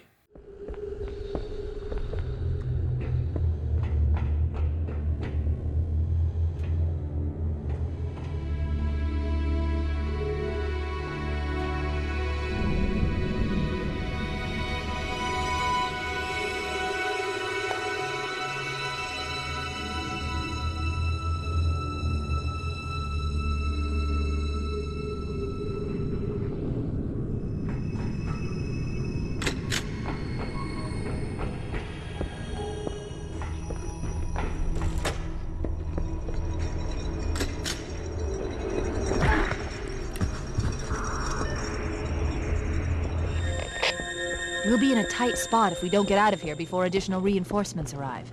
Let's find that map. With our active camo, it turns into an FPS stealth game with some broken alien spines, and we have our first interaction with this strange alien tech turned holy site. There. That holo panel should activate the map. Analyzing. Halo's control center is located there. That structure appears to be some sort of temple or shrine, if I've interpreted this correctly. Shrine is an unlikely place to put such a significant installation. Cortana to Captain Keys. The captain has dropped out of contact, Cortana. His ship may be out of range or having equipment problems. Keep trying. Let me know when you've re-established contact, and then tell him that the Master Chief and I have determined the location of the control center. We'll be heading there as soon as we're topside. Affirmative. Foehammer out.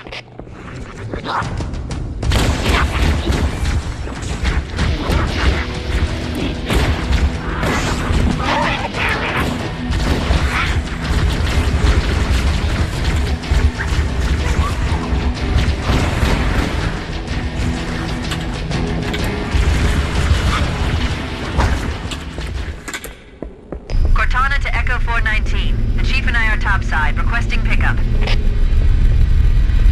Roger. On my way. Let's get moving. Foehammer, here are coordinates and a flight plan I've worked out. Cortana, these coordinates are underground. The Covenant did a thorough seismic scan, and my analysis shows that Halo is honeycombed with deep tunnels, which circle the whole ring. I hope your analysis is on the money, Cortana. This delicate won't turn on a dime. Look on the bright side, Foehammer. The last thing the Covenant will expect is an aerial insertion from underground.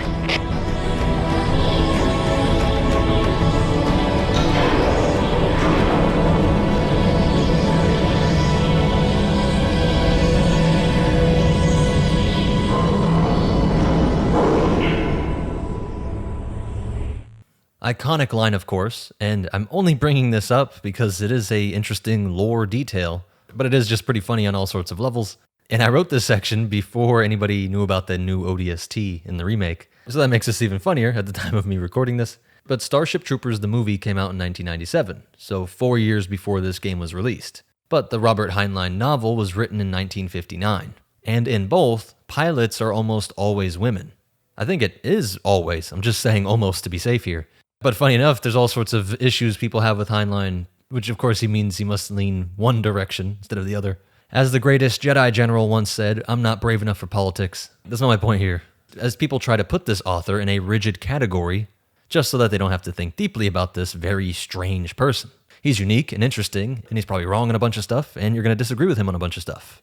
But in 1959, he was writing about a future with more gender equality and all sorts of tech. In that scenario, women would actually make for better space pilots, with his sort of pop-sci understanding of some research pointing towards better reaction time, pain tolerance, and even saying that having a cooler head under combat in areas where physical strength isn't the determining factor, women would actually tend to be better. They would better pilot war machines, whereas men still might make up most of the infantry. Doesn't matter if the rationale for this was true or false, people usually roast Heinlein for how he writes women dialogue, and how he has men describe their bodies. Point is, women pilots and male boots on the ground could be another Starship Troopers influence in the UNSC. A lot of people described Halo when it came out as a sort of Starship Trooper-inspired video game. Rah-rah, futuristic Marines fighting aliens. But what actually triggered this point in my head that I laughed at and I told my wife and we were making fun of it, and she said I should just include it. But how funny and perfect is it that an action-packed, ultimate boy, in air quotes, sort of video game, when it seems like all is lost, when it feels as if you have no hope, when you are outnumbered, overpowered, and they've got you cornered, that's when you realize your last best hope is you.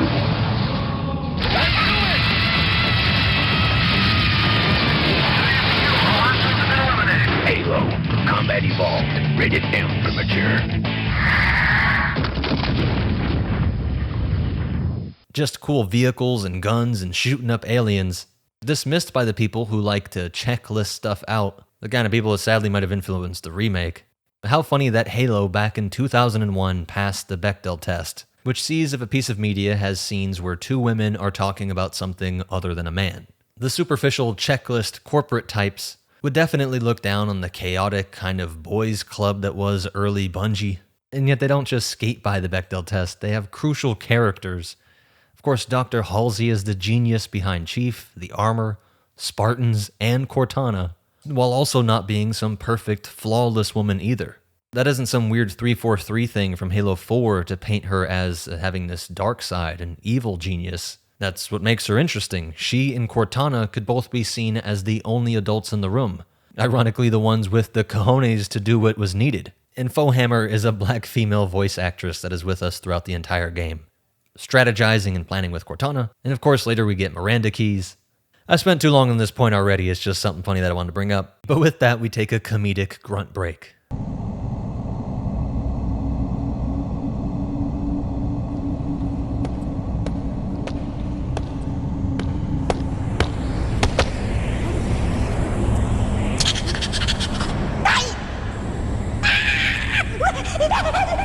This is as far as I can go.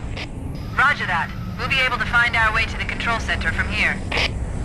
Good luck. Fohammer out. Now, it is hilarious to make this point after my previous one, but the level title is I Would Have Been Your Daddy, ... hinting there is something more there, and the whole phrase is I would have been your daddy, but the dog beat me over the fence, meaning your mom is a B-word, a female dog. And again, we fight through this Forerunner machinery, which aids the storytelling as it seems to just be doing its own thing, silently running like it has for eons, unfazed by the chaos erupting around it. Interesting. The weather patterns here seem natural, not artificial. I wonder if the ring's environment systems are malfunctioning, or if the designers wanted the installation to have inclement weather. This is Fireteam Zulu requesting immediate assistance from any UNSC forces. Does anyone copy? Over. I didn't think there were any human forces left on this part of the ring. Cortana to Fireteam Zulu. I read you. Fireteam Zulu, this is Cortana. Hold position. We're on our way. Roger that. Make it quick.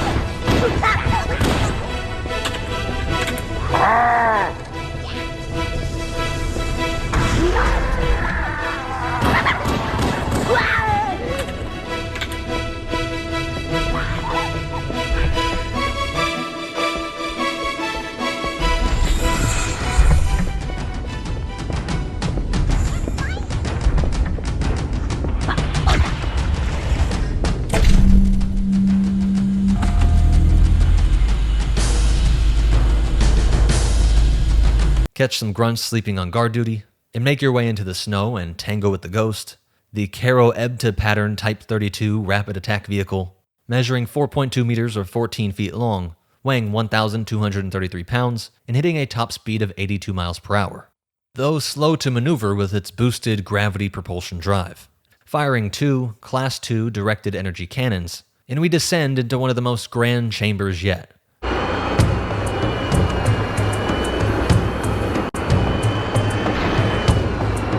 Covenant placed their tanks to defend the entrance to the tunnel.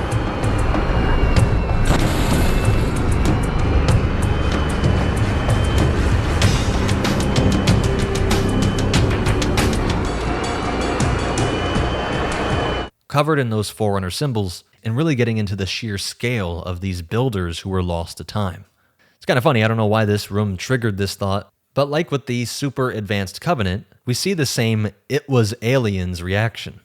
On Earth today, when humans find tech that they think is beyond their ability, they say it must be aliens. Well, when the aliens, the Sanshayum, the Sanghili, when those aliens look around and think, well, this couldn't be us, they go a whole nother step and say it must have been literal gods. Fighting just a bit more, and we are back in, air quotes, nature, and we finally face off against the Covenant tank.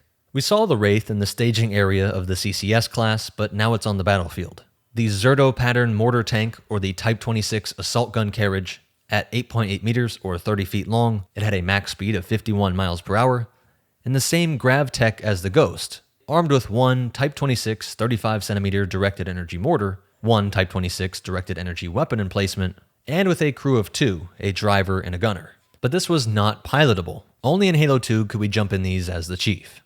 More of that simple but effective way of making this Halo feel alive, we find pockets of Marines fighting in caverns, and we move higher up into this snow-covered ridge. We need to get up this ridge. Marines, hold your positions. We'll handle those guns. Master Chief, we should scale the ridge and get below the stationary guns. Crafty chiefs will try to get their ghosts through these halls, creating multiple levels of desecration in this holy site.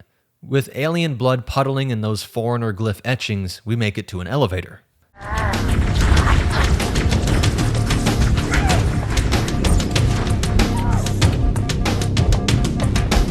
send more sleeping grunts on their great journey. Maybe if they were good enough, they can even reincarnate as a reclaimer. But we make our way across another hard light harnessing bridge, then down into another structure, equal parts cathedral and nuclear power plant. And do it again, but now with epic music and incoming Banshee fire.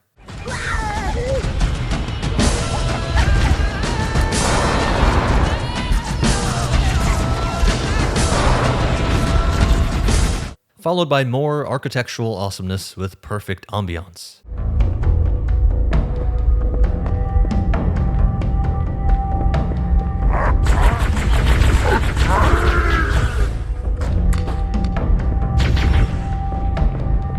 With our own Banshee, this is really the first time we see what we will come to know as these iconic sharp-edged structures that we later see with the Ark.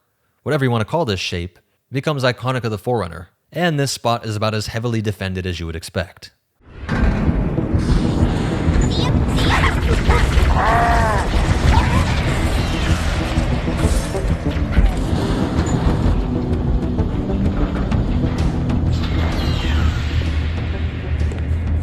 This is it.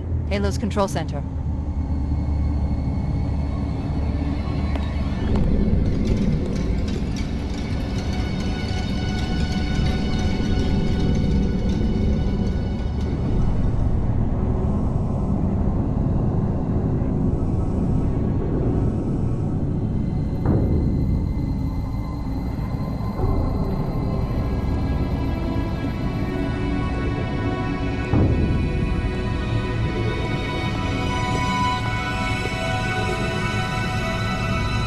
Terminal, try there.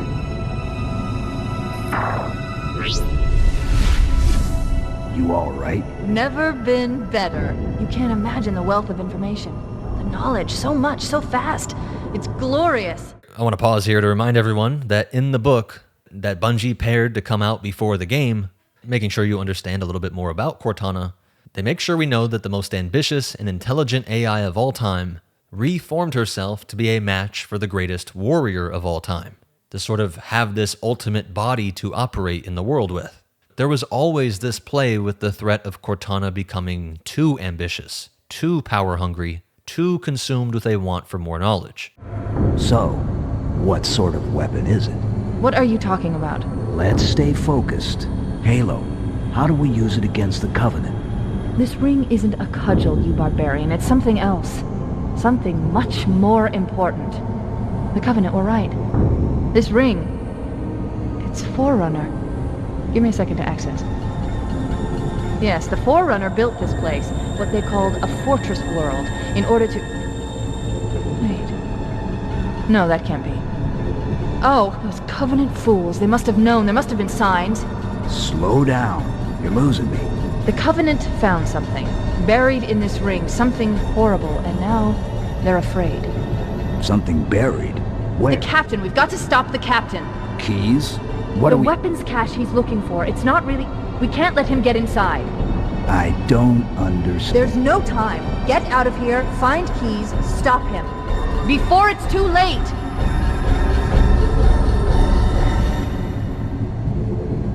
Halfway through the game, we get the culmination of this real threat.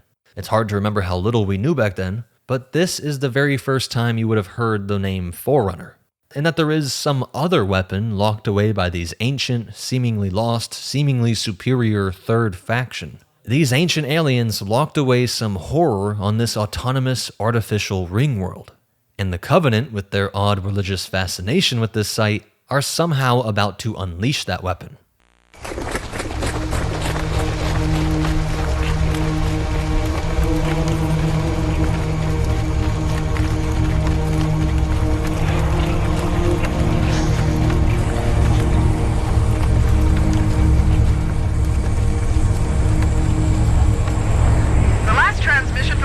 Dropship was from this area. That was over 12 hours ago.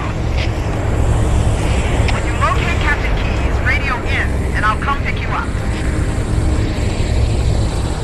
In our third biome, now a humid, fog-covered jungle, making our way through the night, past crashed starships and scattered Covenant that all seemed even more scared than we are.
We take this elevator down deeper and deeper into the darkness, and while we find some of the same old enemies, we've gone from space marines to purple bright-colored alien corridors, the gray ancient forerunners, to this strange green goo dripping down this shaft, followed by eerie silence and halls covered in alien blood, unlike anything we have seen so far.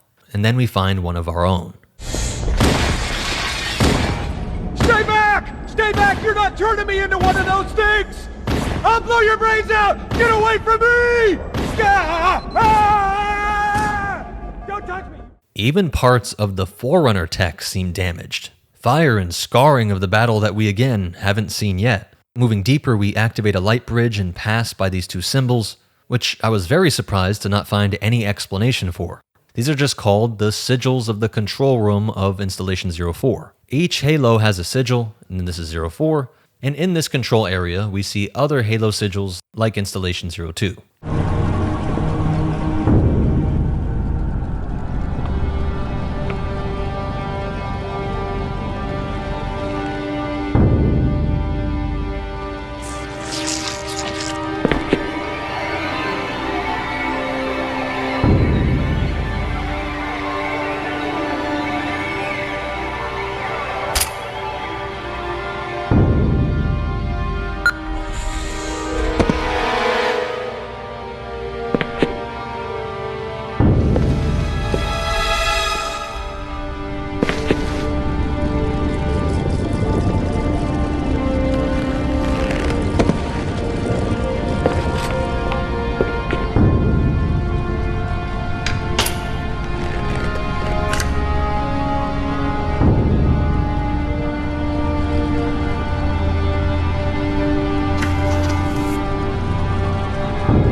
This old stuff, Sarge.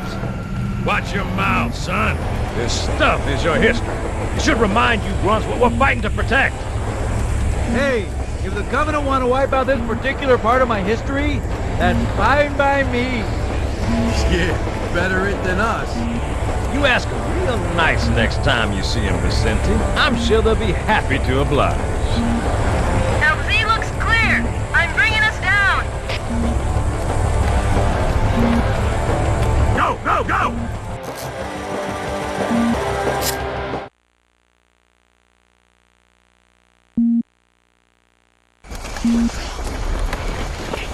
Stay close, Jenkins.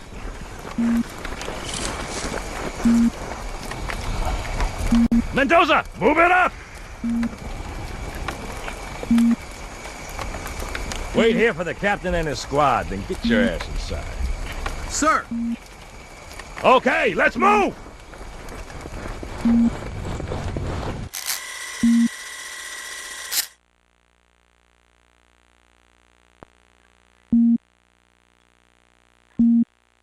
Which is weird, right? I mean, look at it. Something scrambled the insides. What's that? Plasma scoring? Yeah, I don't know. Maybe there was an accident, you know, friendly fire or something? What do we have, Sergeant? Looks like a Covenant patrol. Badass elite units. All KIA. Real pretty. Friend of yours? Nah, we just met.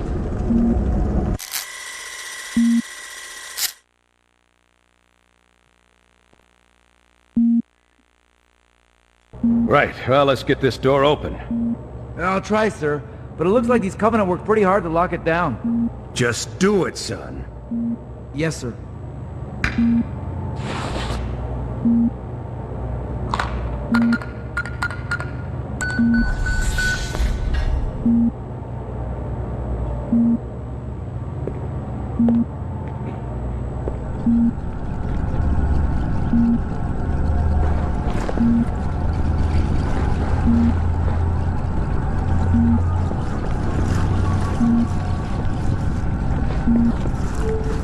Got a bad feeling about this.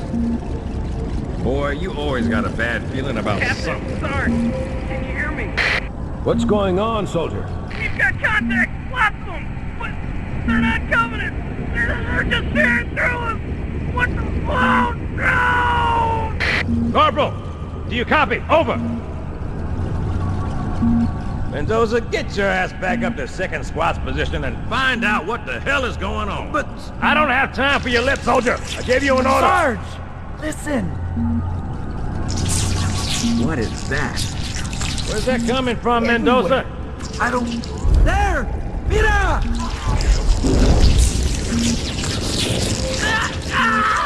Hold still! Hold still! Let him have it!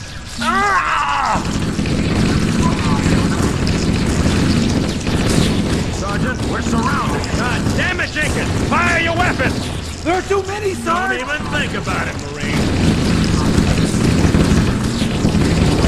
Listen, local! Jenkins!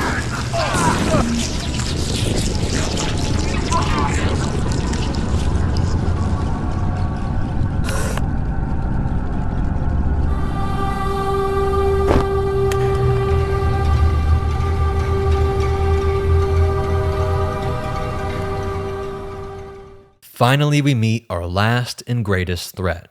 These green, pus-filled, parasite-like swarming threats we will come to know as the Flood. Playing off of Bungie's love of religious history and symbolism, stories of floods destroying civilizations have been found all over the world, and apparently in space as well. Perhaps some echo of this, but they are so weak that single shots kill them, causing this chain reaction that helps to clear their ranks. And yet somehow together they are strong enough to bust open Forerunner doors. A horrifying foreshadowing of their combined strength. Then a humanoid leaps at us, the corrupted form of an elite. Pushing through more infested forms, we see below that pure pandemonium has erupted. As we get closer to escaping, we see the Flood forms are intelligent enough to wield weapons. And the sigils on the walls actually can help us navigate what quickly feels like a labyrinth or prison. These sigils are really just there to evoke the mystery of the Forerunner, make it sound spooky and different, but it does get at the core of Bungie art. Like Tsiolkovsky, yes, in some ways they are just a pure hard sci-fi, but they can also just work in these supposedly woo-woo elements, horror and panpsychism mentioned in the beginning, like how the Flood have abilities like telepathy that most would put in the fantasy realm. It works together if you just develop a world where this is all true. It isn't that it's science and fantasy put together. Bungie writers just seem to have known about a lot of real-world ideas, philosophies, religions, whatever you want to call them. That, like how we can see on the Esoterica channel here on YouTube, so many occult magicians and alchemists, sorcerers, whatever you call them, people are surprised to see how scientific they were in their approach. Like how Justin Sledge says that Isaac Newton was both the last sorcerer and the first scientist. It isn't that he was one or the other. Bungie created this universe where a technologically advanced people mastered all sorts of aspects of our reality, from what we might call physics today, but also to what we might dismiss as magic or woo-woo. Sigils, which just means little signs, goes all the way back to Mesopotamia, Egypt, through Greece, and into the medieval periods. The most famous you might have seen are the planetary sigils and the Lesser Keys of Solomon, said to be all ways of interacting with spirits. Over the years, since combat evolved, there are dozens of sigils in Halo lore, and I hate to say it, it doesn't seem like they're as thought out. Their primary purpose is for navigation in the levels and just to be this cool factor, making the Forerunners seem to have this spooky or mysterious side. Many seem like they should be positioned to hint at some great meaning, but also some symbols are just the same ones that appear on plasma grenades, things manufactured by the Covenant. And of course, you could say that they got that symbol from real Forerunner sites, but within the sites themselves and over all these years, there's still no meaning for each or like some hieroglyphic reading. The only hard rule there seems to be is that red indicates where a flood infection is. But it's funny, that's not deep either. You could have made any symbol red, and it does the same job. And just to make sure I don't forget this, the Reclaimer symbol is the Marathon symbol from their previous games, which is an abstract symbol supposed to be the sign of the colony ship that was carved into a moon. So this tunnel to this inhabited area in the moon. We see here a really cool detail that the Floods still do not seem to master these weapons, as if they're getting their bearings. They shoot at a much slower rate with the assault rifle and needler than we ever see with the Covenant or how the players do. It is unnaturally slow, like something is trying to learn how to pilot the host body and figure out the weapon controls. With this trio of sigils, we know we're almost out. It is hard fighting, but we make it back to the elevator. This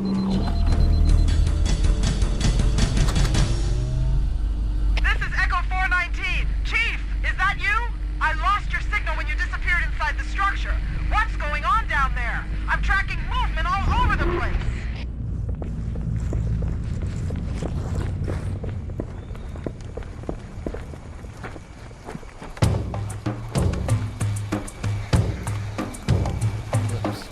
As if this jungle couldn't get any scarier, this plague that apparently was the weapon that the Forerunners so feared would escape from this ancient labyrinth, well, now it's roaming the darkness. And we have what appear to be odd allies in the form of machines using laser weapons to burn away the flood, and this odd eyeball-like floating machine.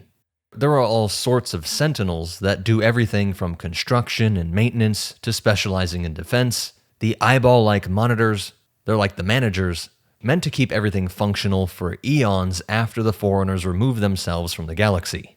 It's funny to think of it this way, but the much larger CCS pattern is the Covenant LARPing as a Sentinel, as what we call the Sentinel beam is a sterilization beam, meant to keep the Halo rings or any Forerunner site pure, keep it as envisioned by the designers, which of course the biggest threat would be the Flood. The S in CCS stands for Salvation, but what that means is it is a dedicated warship capable of cleansing their enemies with holy fire. What humanity would come to call their glassing beam was referred to by the Covenant as an excavation beam, because it was originally just a powerful tool, like dynamite, that could clear debris and reveal Forerunner sites. It had this archaeological purpose, but was turned into a weapon, one that ends up being used to purify the galaxy. They see this as a giant sentinel. The prophets saw their killing off of humanity as just like we would using some cleaner to kill germs. Now, the Covenant had been fighting these Sentinels on countless Forerunner sites before Halo. They just saw this as a kind of heroic selection process that the Forerunners were testing people, seeing who would be worthy of this holy site. The machines themselves were 3 meters or 9 feet long, with these camera eyes and manipulator arms protected by energy shields. The monitor, what the Covenant call oracles, were just under 2 feet by 2 feet, and had a laser weapon and pulse weapon, and stronger body casing and shielding. These were very intelligent. We can debate if artificially intelligent or not, but the most clear examples of consciousness transfer are from the later 343 books. But the way they are shown as crucial aids to the Forerunner life workers who created and maintained countless life forms, I don't think they would use the term artificial intelligence the way we do. Maybe more along the lines of biologists like Michael Levin.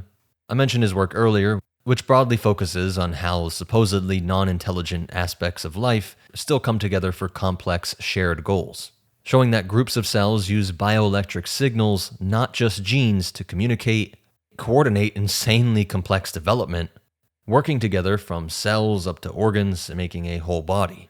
He proposes that cells exhibit a primitive form of goal-directed problem-solving, suggesting that intelligence and cognition may exist on a continuum, that it isn't just bound to nervous systems. I think that fits with the broader Tsiolkovsky panpsychism foundations that we started with, and now seen taken to horrifying heights with the Flood. Similarly, Cortana to these constructs are not artificial intelligence, they're just digital life. Not superior, not inferior, just different.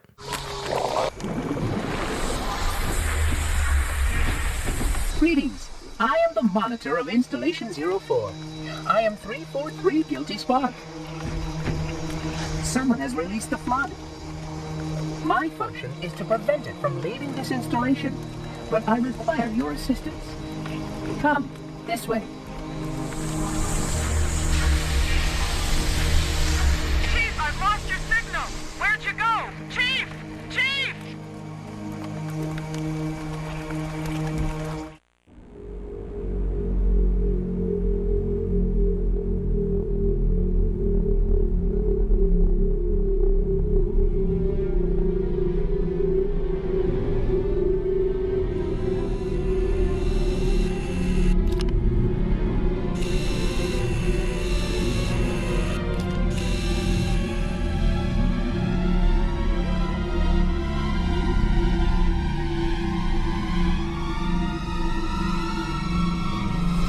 must collect the index before we can activate the installation. As we will see, his grasp of time is wonky, but because he is scanning us, to the humans are Forerunners point, he knows we are the same genus, if not the exact same species. He knows that we are Forerunner. We are human. Humans are Forerunner. And thus, we should have fancy Forerunner weapons. Husband, you brought such ineffective weapons to combat the Flood, despite the containment protocols. There is one thing from the new 343 Forerunner book saga that I did love, is the idea of the Gesh. It comes from Irish folklore, and it's the idea that there could be this guiding force that in some ways is like a curse, but also a gift. They went with the word Gesh, but you could also think concepts like the Oversoul and Zoroastrian ideas, that there's some sort of subconscious guiding thing in our minds, and in the Halo lore that was placed in the reseeded humans. Or with the whole panpsychic idea, it was just continued, it was perpetuated, it was preserved alongside the physical matter. They also added this sort of spiritual aspect to the flesh, as not doing so would mean you weren't really making humans. And it's this kind of soul of mankind that after firing the Halo, it made us have this innate drive to explore, to tinker, and to look up and want to spread through the stars. But also down to very specific things like wanting to make armored exosuits. And so Guilty Spark here, seeing Master Chief being a human in an exosuit, he seemed thoroughly Forerunner. Some of my favorite philosophers say that we should be called something like Homo Technis, that it's obviously our use of technology that separates us, that it has this rapid feedback loop on the development of our minds. Everything is a sort of prosthetic. Don't think of prosthetics as just a wooden leg or something. A stick is an extension of our arm, but also a remote-controlled arm on a rover on Mars or something. We developed what are called external memory systems, like writing, and in the newer 343 era Halo books, the Forerunner's suits helped them live for millennia, allowing them to explore even more. The Forerunner were used to having these digital life aids, everyone from a normal person up to warriors and life workers. And so this Geash, this drive that was instilled in us, has culminated in Chief, who has both human biology, but he has an AI partner, and is in this life support armored suit. These sentinels will supplement your combat systems, but I don't have you eliminate the least practical combat scheme. Your current target wing scans is a class 2, which is ill-suited for this kind of work. Any hints at how much the Flood can alter? Your environment should serve you well when the Flood begins to alter the atmosphere. You are a good planner. They eventually change whole biomes and worlds, not just individual beings, which we would see in the later games. Naturally, the Flood is simply too dangerous to release, and mass sterilization may need to be enacted.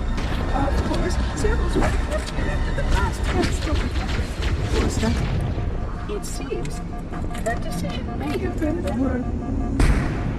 The installation was specifically built to study and contain the Flood. Their survival as a race was dependent upon it. I am grateful to see that some of them survived to reproduce. The Flood are already hard at work preparing your vessel. Its parasitic nature belongs to Flood's intelligence. This means that although you might think it is parasitic, that it can only use other things, that it can never make anything new, well, that's wrong. With enough biomass, the Flood gets more intelligent, creates their own tools, and developed complicated tactics that eventually bested the great Forerunners.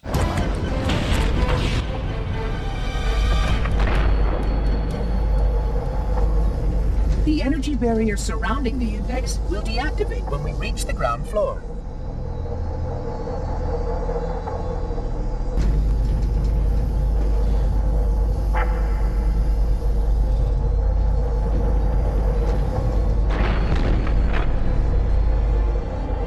You may now retrieve the index.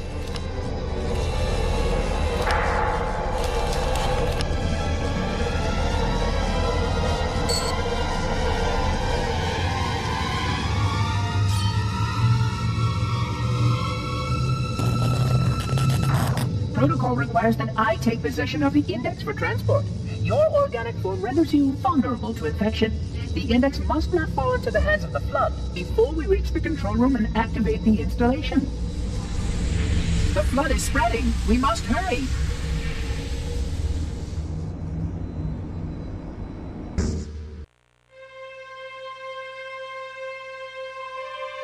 which means that any organism with sufficient mass and cognitive capability is a potential vector.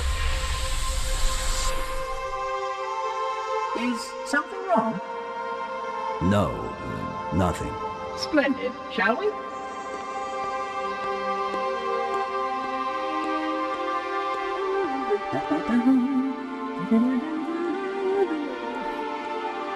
Unfortunately, my usefulness to this particular endeavor has come to an end.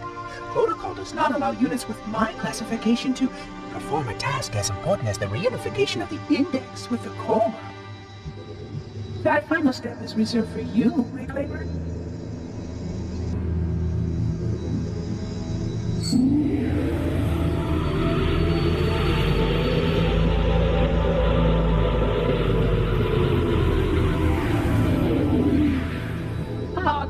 That wasn't supposed to happen. Oh, really? Cortana. I've spent the last 12 hours cooped up in here watching you toady about, helping that thing get set to slit our throats. Hold on now. He's a friend. Oh, I didn't realize. He's your pal, is he? Your chum? Do you have any idea what that bastard almost made you do? Yes. Activate Halo's defenses and destroy the Flood, which is why we brought the index to the control center. You mean this?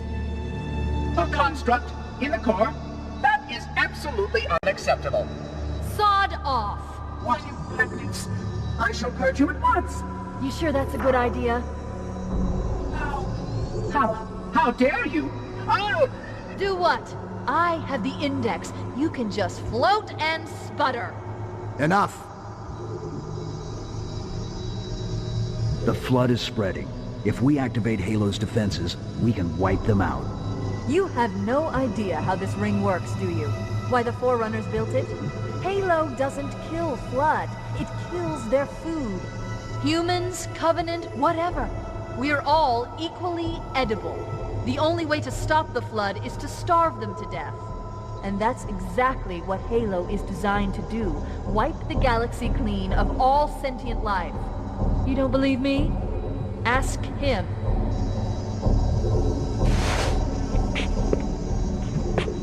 Is it true? More or less.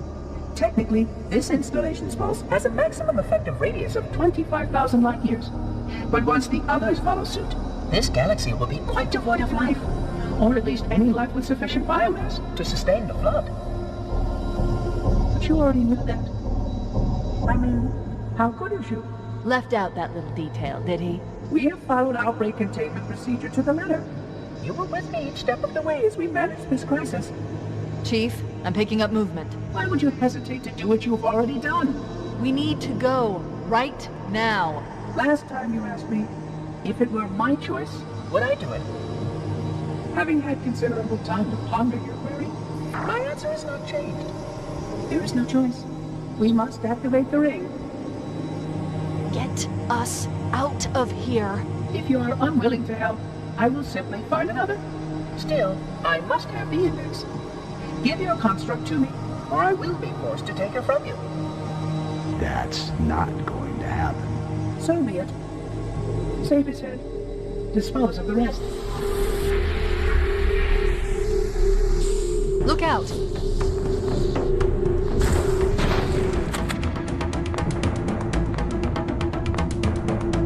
We can't let the Monitor activate Halo. We have to stop him. We have to destroy Halo. According to my analysis of the available data, I believe the best course of action is somewhat risky. An explosion of sufficient size will help destabilize the ring, and will cut through a number of primary systems. We need to trigger a detonation on a large scale, however. A starship's fusion reactors going critical would do the job. I'm going to search what's left of the Covenant BattleNet and see if I can locate the Pillar of Autumn's crash site.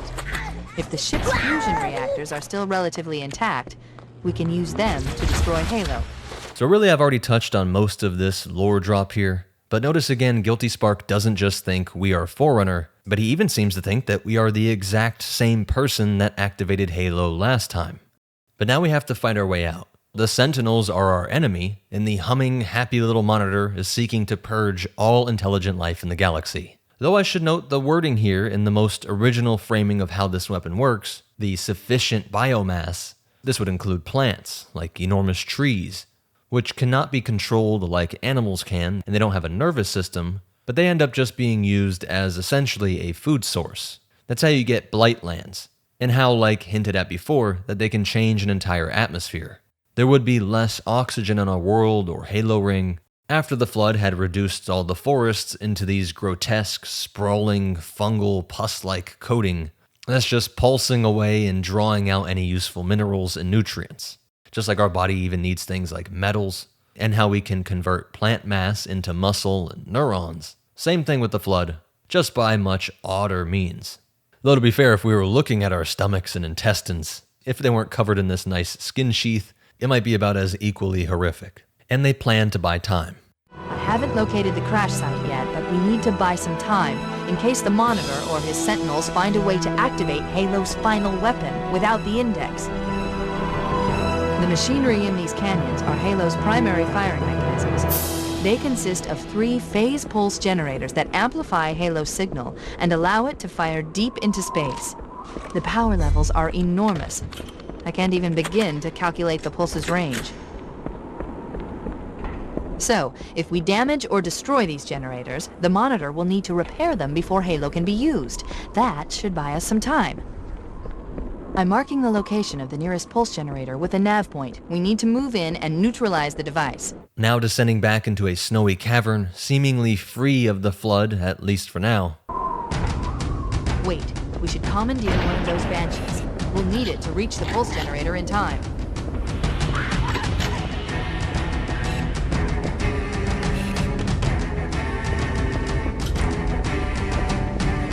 Moving. The nav point marks our target.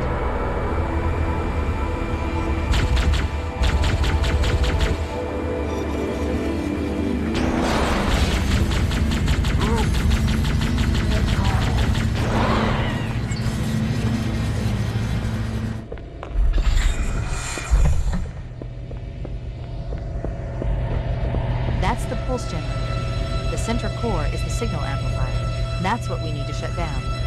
We need to interrupt the pulse generator's energy stream. I've adjusted your shield system so that it will deliver an EMP burst to disrupt the generator, but you'll need to walk into the beam to trigger it.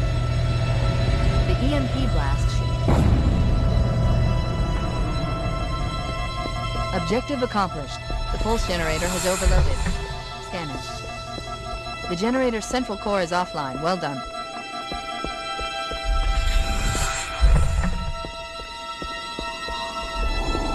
The second pulse generator is located in the adjacent canyon. Move out and I'll mark the target with a nav point when we get closer.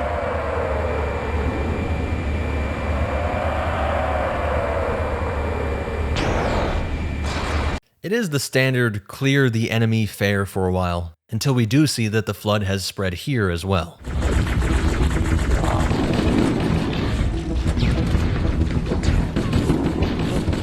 Where we used to see pockets of marine survivors, we now see the disfigured, contorted monsters that killed and puppeteered them. And now, to be honest, this is not exactly a fetch quest, and it might feel more like filler if it wasn't for the ambiance, the sound design, and just everything being so perfect and fitting for the narrative that it somehow is both incredibly epic and lonely.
I've located the Pillar of Autumn. She put down 1,200 kilometers upspin.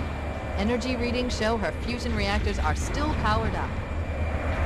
That tunnel leads to the next section of canyon. The final pulse generator we need to destroy is through there.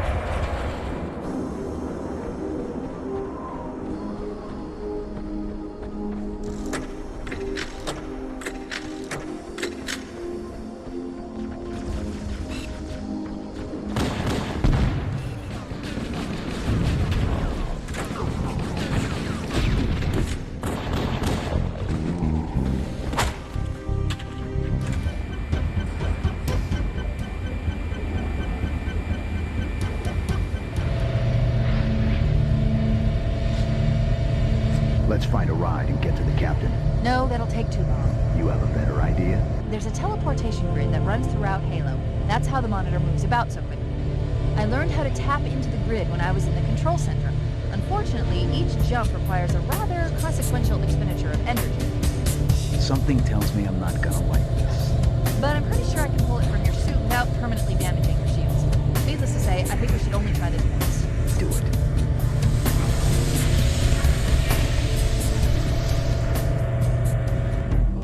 The Covenant network is absolute chaos. From what I've been able to piece together, their leadership ordered all ships to abandon Halo when they found the Flood, but they were too late. The Flood overwhelmed this cruiser and disabled it. The Covenant are terrified the Flood will repair the ship and use it to escape from Halo. They've sent in a strike team to neutralize the Flood and repair the ship for immediate departure. I've got a good lock on Captain Key's CNI transponder signal. He's alive, and the implants are intact. There's some interference from the cruiser's damaged reactor. I'll bring us in as close as I can.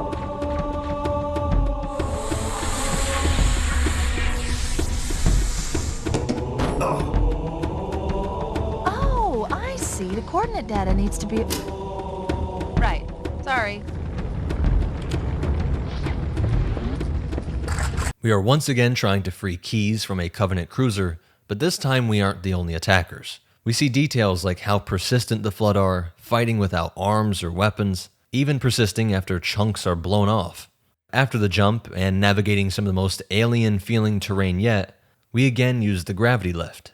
And inside, Cortana notices what we would later understand as the accumulation of biomass, evolving up into the next, more intelligent stage of the Flood. Look, in the corners.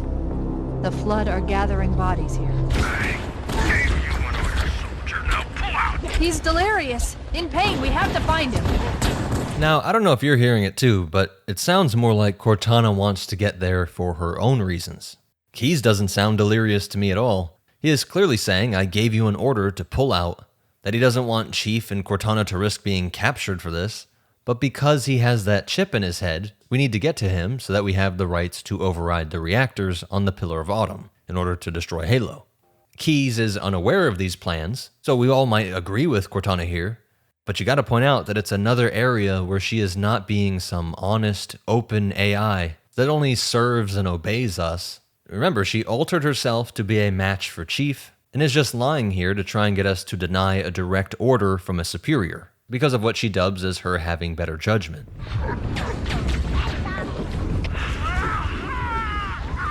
The captain!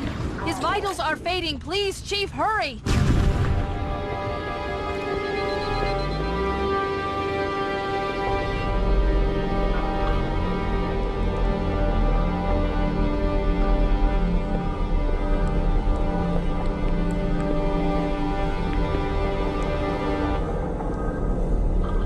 No human life signs detected. The captain, he's one of them. We can't let the Flood get off this ring. You know what he'd expect... what he'd want us to do.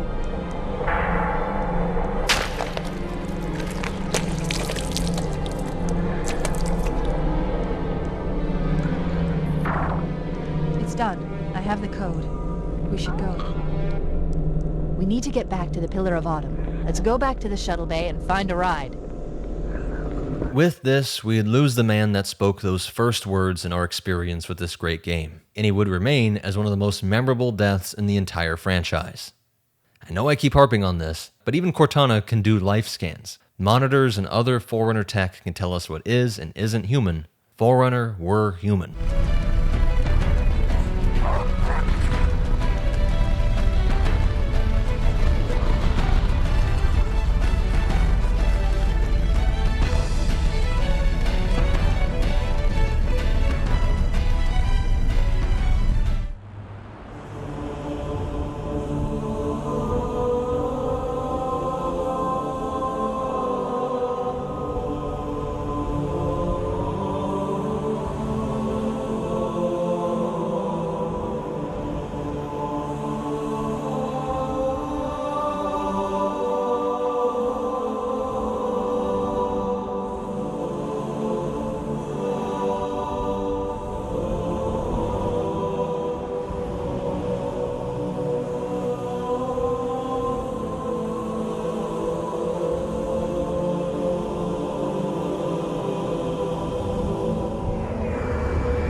It'll hold. We're not gonna make it! We'll make it.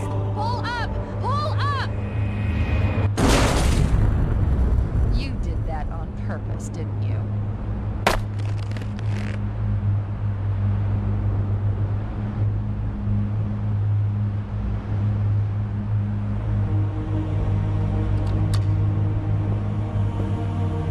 We need to get to the bridge. From there, we can use the captain's neural implants to initiate an overload of the ship's fusion engines. The explosion should damage enough systems below it to destroy the ring. In a lesson on great game design, we are back where we started. But everything looks worse than ever, and all of our old and new friends are here, from the Covenant, now to the Flood and Sentinels. I need you to upload it into the control systems. The terminal is located next to the main view screen.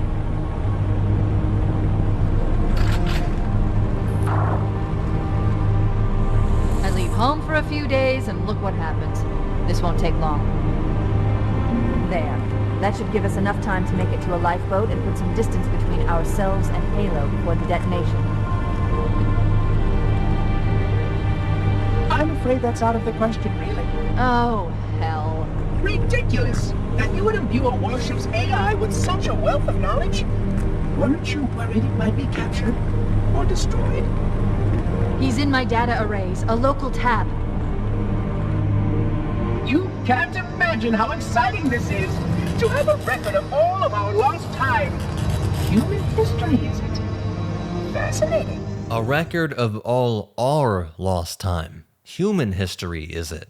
Obviously, the Forerunner did not speak 21st century English. I couldn't even understand my own English ancestors from a few hundred years ago, so this is all translation, but it's our history. Chief's history and Guilty Spark's history is our human history. Like any other language, they use a different word for it, but this shows he's talking about the same thing: humanity. With so few words, we also get this great sense of Spark's character. You can't imagine how exciting this is! To have a record of all of our lost time! Human history, is it? Fascinating.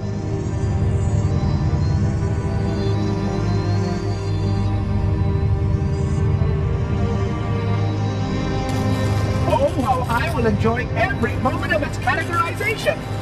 To think that you would destroy this installation as well as this record! I am shocked.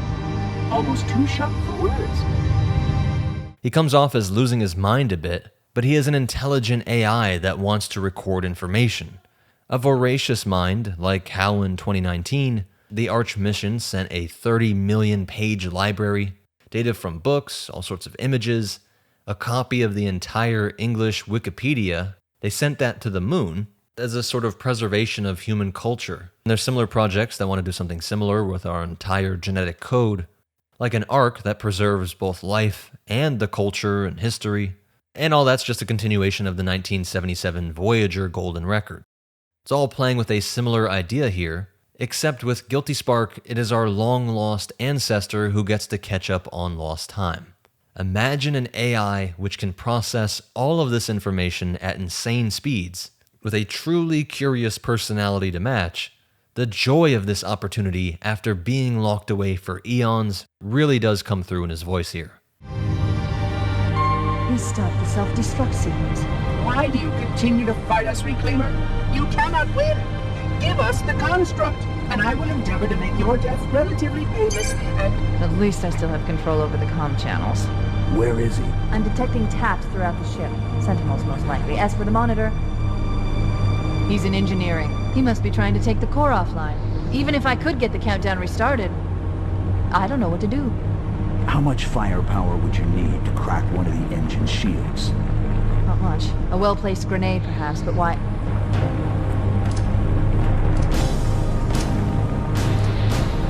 Okay, I'm coming with you. Chief, Sentinels!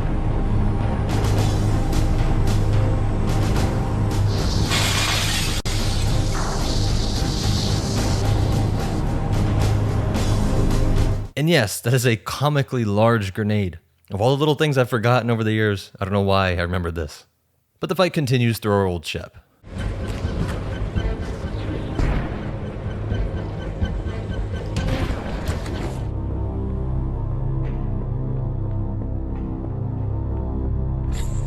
Engine room located. We're here. Alert! The monitor has disabled all command access. We can't restart the countdown. The only remaining option is to detonate the ship's fusion reactors. That should do enough damage to destroy Halo. Don't worry, I have access to all of the reactor schematics and procedures. I'll walk you through it. First, we need to pull back the exhaust couplings.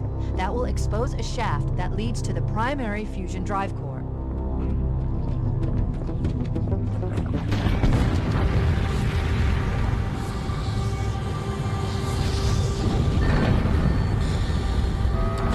That did it! The engine's gone critical. Based on the current rate of decay, we should have 15 minutes to get off the ship. We don't have much time. We should move outside and signal for evac. Accessing schematics.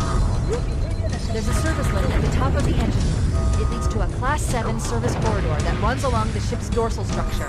Hurry! Cortana to Echo 419. Come in, Echo 419. Roger, Cortana. I read you 555. The Pillar of Autumn's engines are going critical, Fohammer. Request immediate extraction. Approach the crash site and be ready to pick us up at External Access Junction 4C as soon as you get my signal. Affirmative. Echo 419 going on station. Echo 419 to Cortana. Things are getting noisy down there. Everything okay? Negative. We have a Wildcat destabilization of the ship's fusion core. The engines must have sustained more damage than we thought. Analyzing. We have 6 minutes before the fusion drives detonate.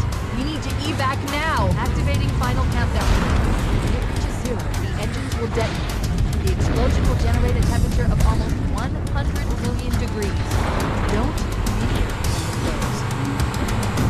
Now, this is one of the greatest, but most infamous moments where the lore people know they are going too far, but just having fun with it. Obviously, this whole scene is just to be cool, and it is incredibly cool. Games need to be good games first and foremost. I have a whole lore channel, but lore should be coming second. Of course, the Halo community has made extensive maps of the Warthog run, just to show how long it is compared to the actual length of the ship.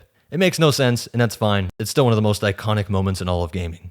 Again, kind of coming full circle to how odd it was to drive this thing in the earliest of the alpha versions of this game. They knew they wanted the Warthog to be a major part, and liked how unique it was.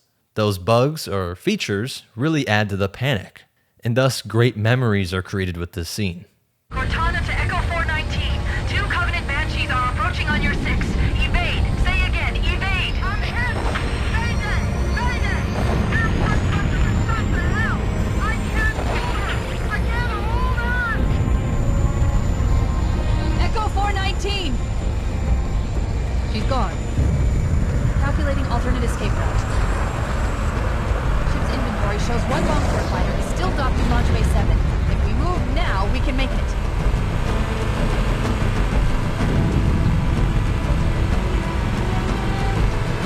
As epic as the run is, you can't forget this little guy.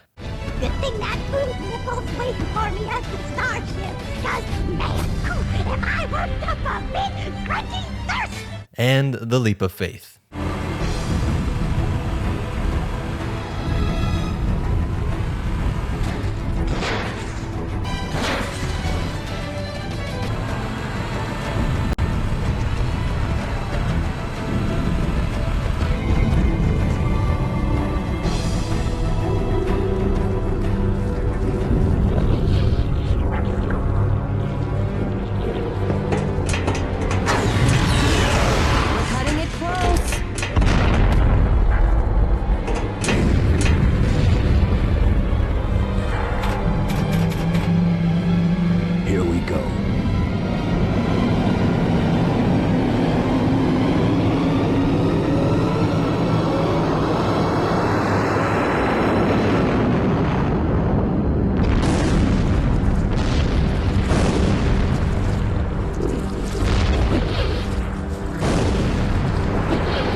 Need them later.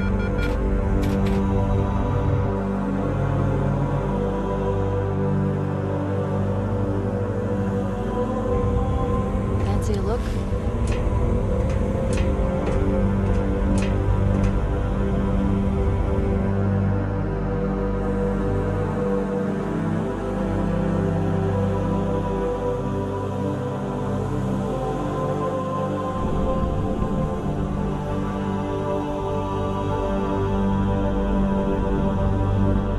Did anyone else make it?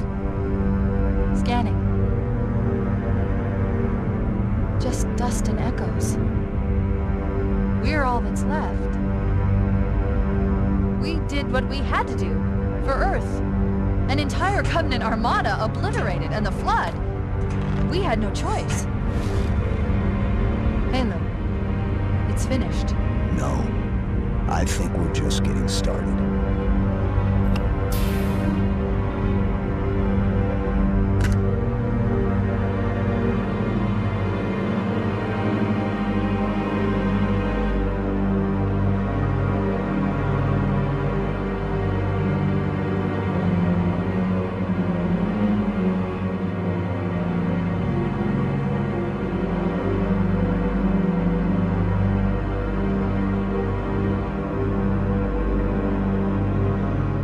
I think we're just getting started could not have been a better line to end on, and I want to end this by really stressing what a real-world impact this game had. Again, this came out 25 years ago, a quarter century. First-person shooters were a PC thing, and I'm surprised by this, but with all the research I did, it seems like that while GoldenEye in 1997 for the N64 was revolutionary as a console FPS, have fun trying to play that today. It's crazy how something that we grew up with and mastered can feel so alien. With this only one joystick, the DualShock of the PS2 is where we can say that the modern feeling FPS games come from. But classics like Medal of Honor Frontline came out in 2002, about 6 months after Halo. Only Alien Resurrection and Time Splitters of 2000 can claim to be of the first dual-stick controlled console FPS games. But Halo added crucial things like slight aim assist, better action buttons, vehicles, far more complex enemy AI systems, and personalities. Grunts flee when you kill their commander, and even the shield regeneration is something that we now take for granted. Essentially health regen that wasn't stuck to the old simpler style of just running and gunning, shooting enemies that really just react to you and shoot back, all acting the same way, and you're just trying to look for health packs. Bungie developed something that really invited tactical play, and which would be necessary for the legendary difficulty, which became legendary in gaming. So it helped define a genre of getting away from the Quake 90s style FPS games. And of course, it is no exaggeration to say that Halo made Xbox. Hi, I'm Joe Fielder. I'm the site director of GameSpot. I'm here today to talk to you about Halo from Bungie. You might have seen some of the things I've written about Halo in the past. I've written a few columns, one of which I talked about how when I first got the game, I played it for about 10 hours straight. I got the game about 8 o'clock at night, started playing, played till 6 o'clock in the morning, and the next night played from about midnight to 6 in the morning. It's one of those games that compels you to pull all-nighters. It's that good. People who have been looking for the last few years for a game as good as Half-Life or Rare's GoldenEye 007 will be pretty pleased to learn that they don't really need to look anymore. It's here. It's Halo. Citizens of the world, we are in deep doo-doo. Aliens. There's a lot of them, and they're meanies. As peace-loving humans, we must take up arms. And by arms, I mean guns. United, we will form a giant can opener. And we will open a giant can of whoop-ass. Halo. Combat Evolved. This one game gave them a character that became as iconic as Mario, and this was the greatest of console exclusives, because it worked so well in multiplayer. There were always great PlayStation exclusives, things like Metal Gear are the best games of all time, but there's just something that's so much more influential when you feel like you're missing out on online play and LAN parties that really made you want to get an Xbox. It even shaped YouTube itself, as things like finding skulls, tips for how to beat Legendary, And of course, the Red vs. Blue series exploded. Hey, yeah? You ever wonder why we're here? It's one of life's great mysteries, isn't it? Why are we here? I mean, are we the product of some cosmic coincidence, or is there really a God watching everything, with a plan for us and stuff? I don't know, man, but it keeps me up at night. What? I mean, why are we out here, in this canyon?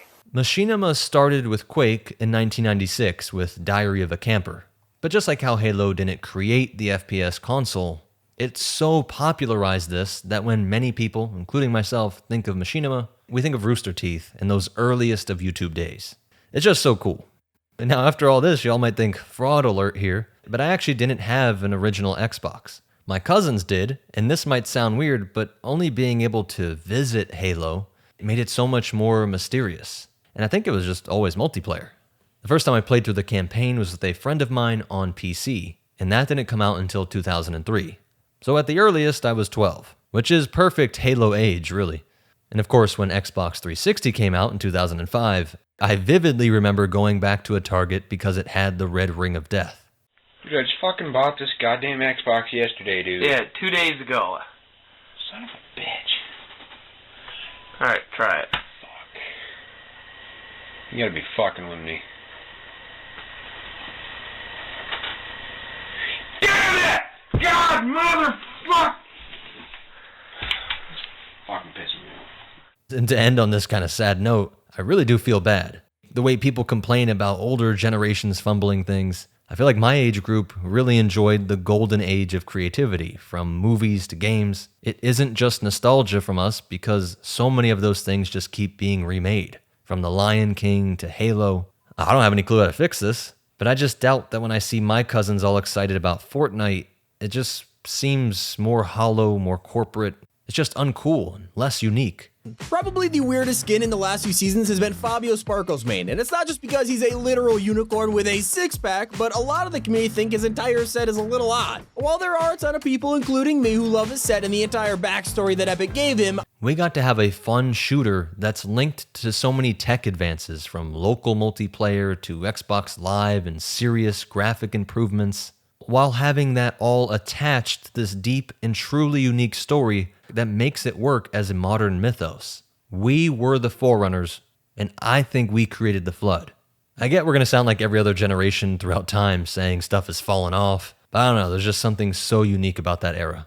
And I can't believe I'm really going to end on this point. I didn't want to forget it, so it's in my notes. But Dust and Echoes became an inside joke with Halo nerds. Cortana said at the end there that the only thing that survived was dust and echoes. Did anyone else make it? Scanning. Just dust and echoes. Just dust and echoes. Dust and Echoes. We'll go back for them. We're all that's left. I think Dust and Echoes was the guy that opened that door in the library. That's true. An entire Covenant armada. You know, I always did want Sergeant Johnson to like come out of some little cubbyhole here. Well, we had a bunch of legendary ending jokes where Sergeant Johnson came out like brushing his teeth, and he came out doing a bunch of funny things, which we couldn't do. Now, the funniest thing about that was, I remember when fans finally were able to go in Halo PC, I think probably, and sort of detach the camera and see what was going on and try to see what was under the Chief's helmet. Mm-hmm. Unfortunately, the Chief takes off his helmet. He's wearing another helmet. That joke goes all the way up to the Halo Infinity trailer, where the pilot was said to be that lone survivor, that this mysterious guy must be Dust and Echoes. With that, thanks for watching. Please hit that like button if you made it this far. But most important of all, remember, we are the Forerunners and the Reclaimers, and humanity will prevail. Always.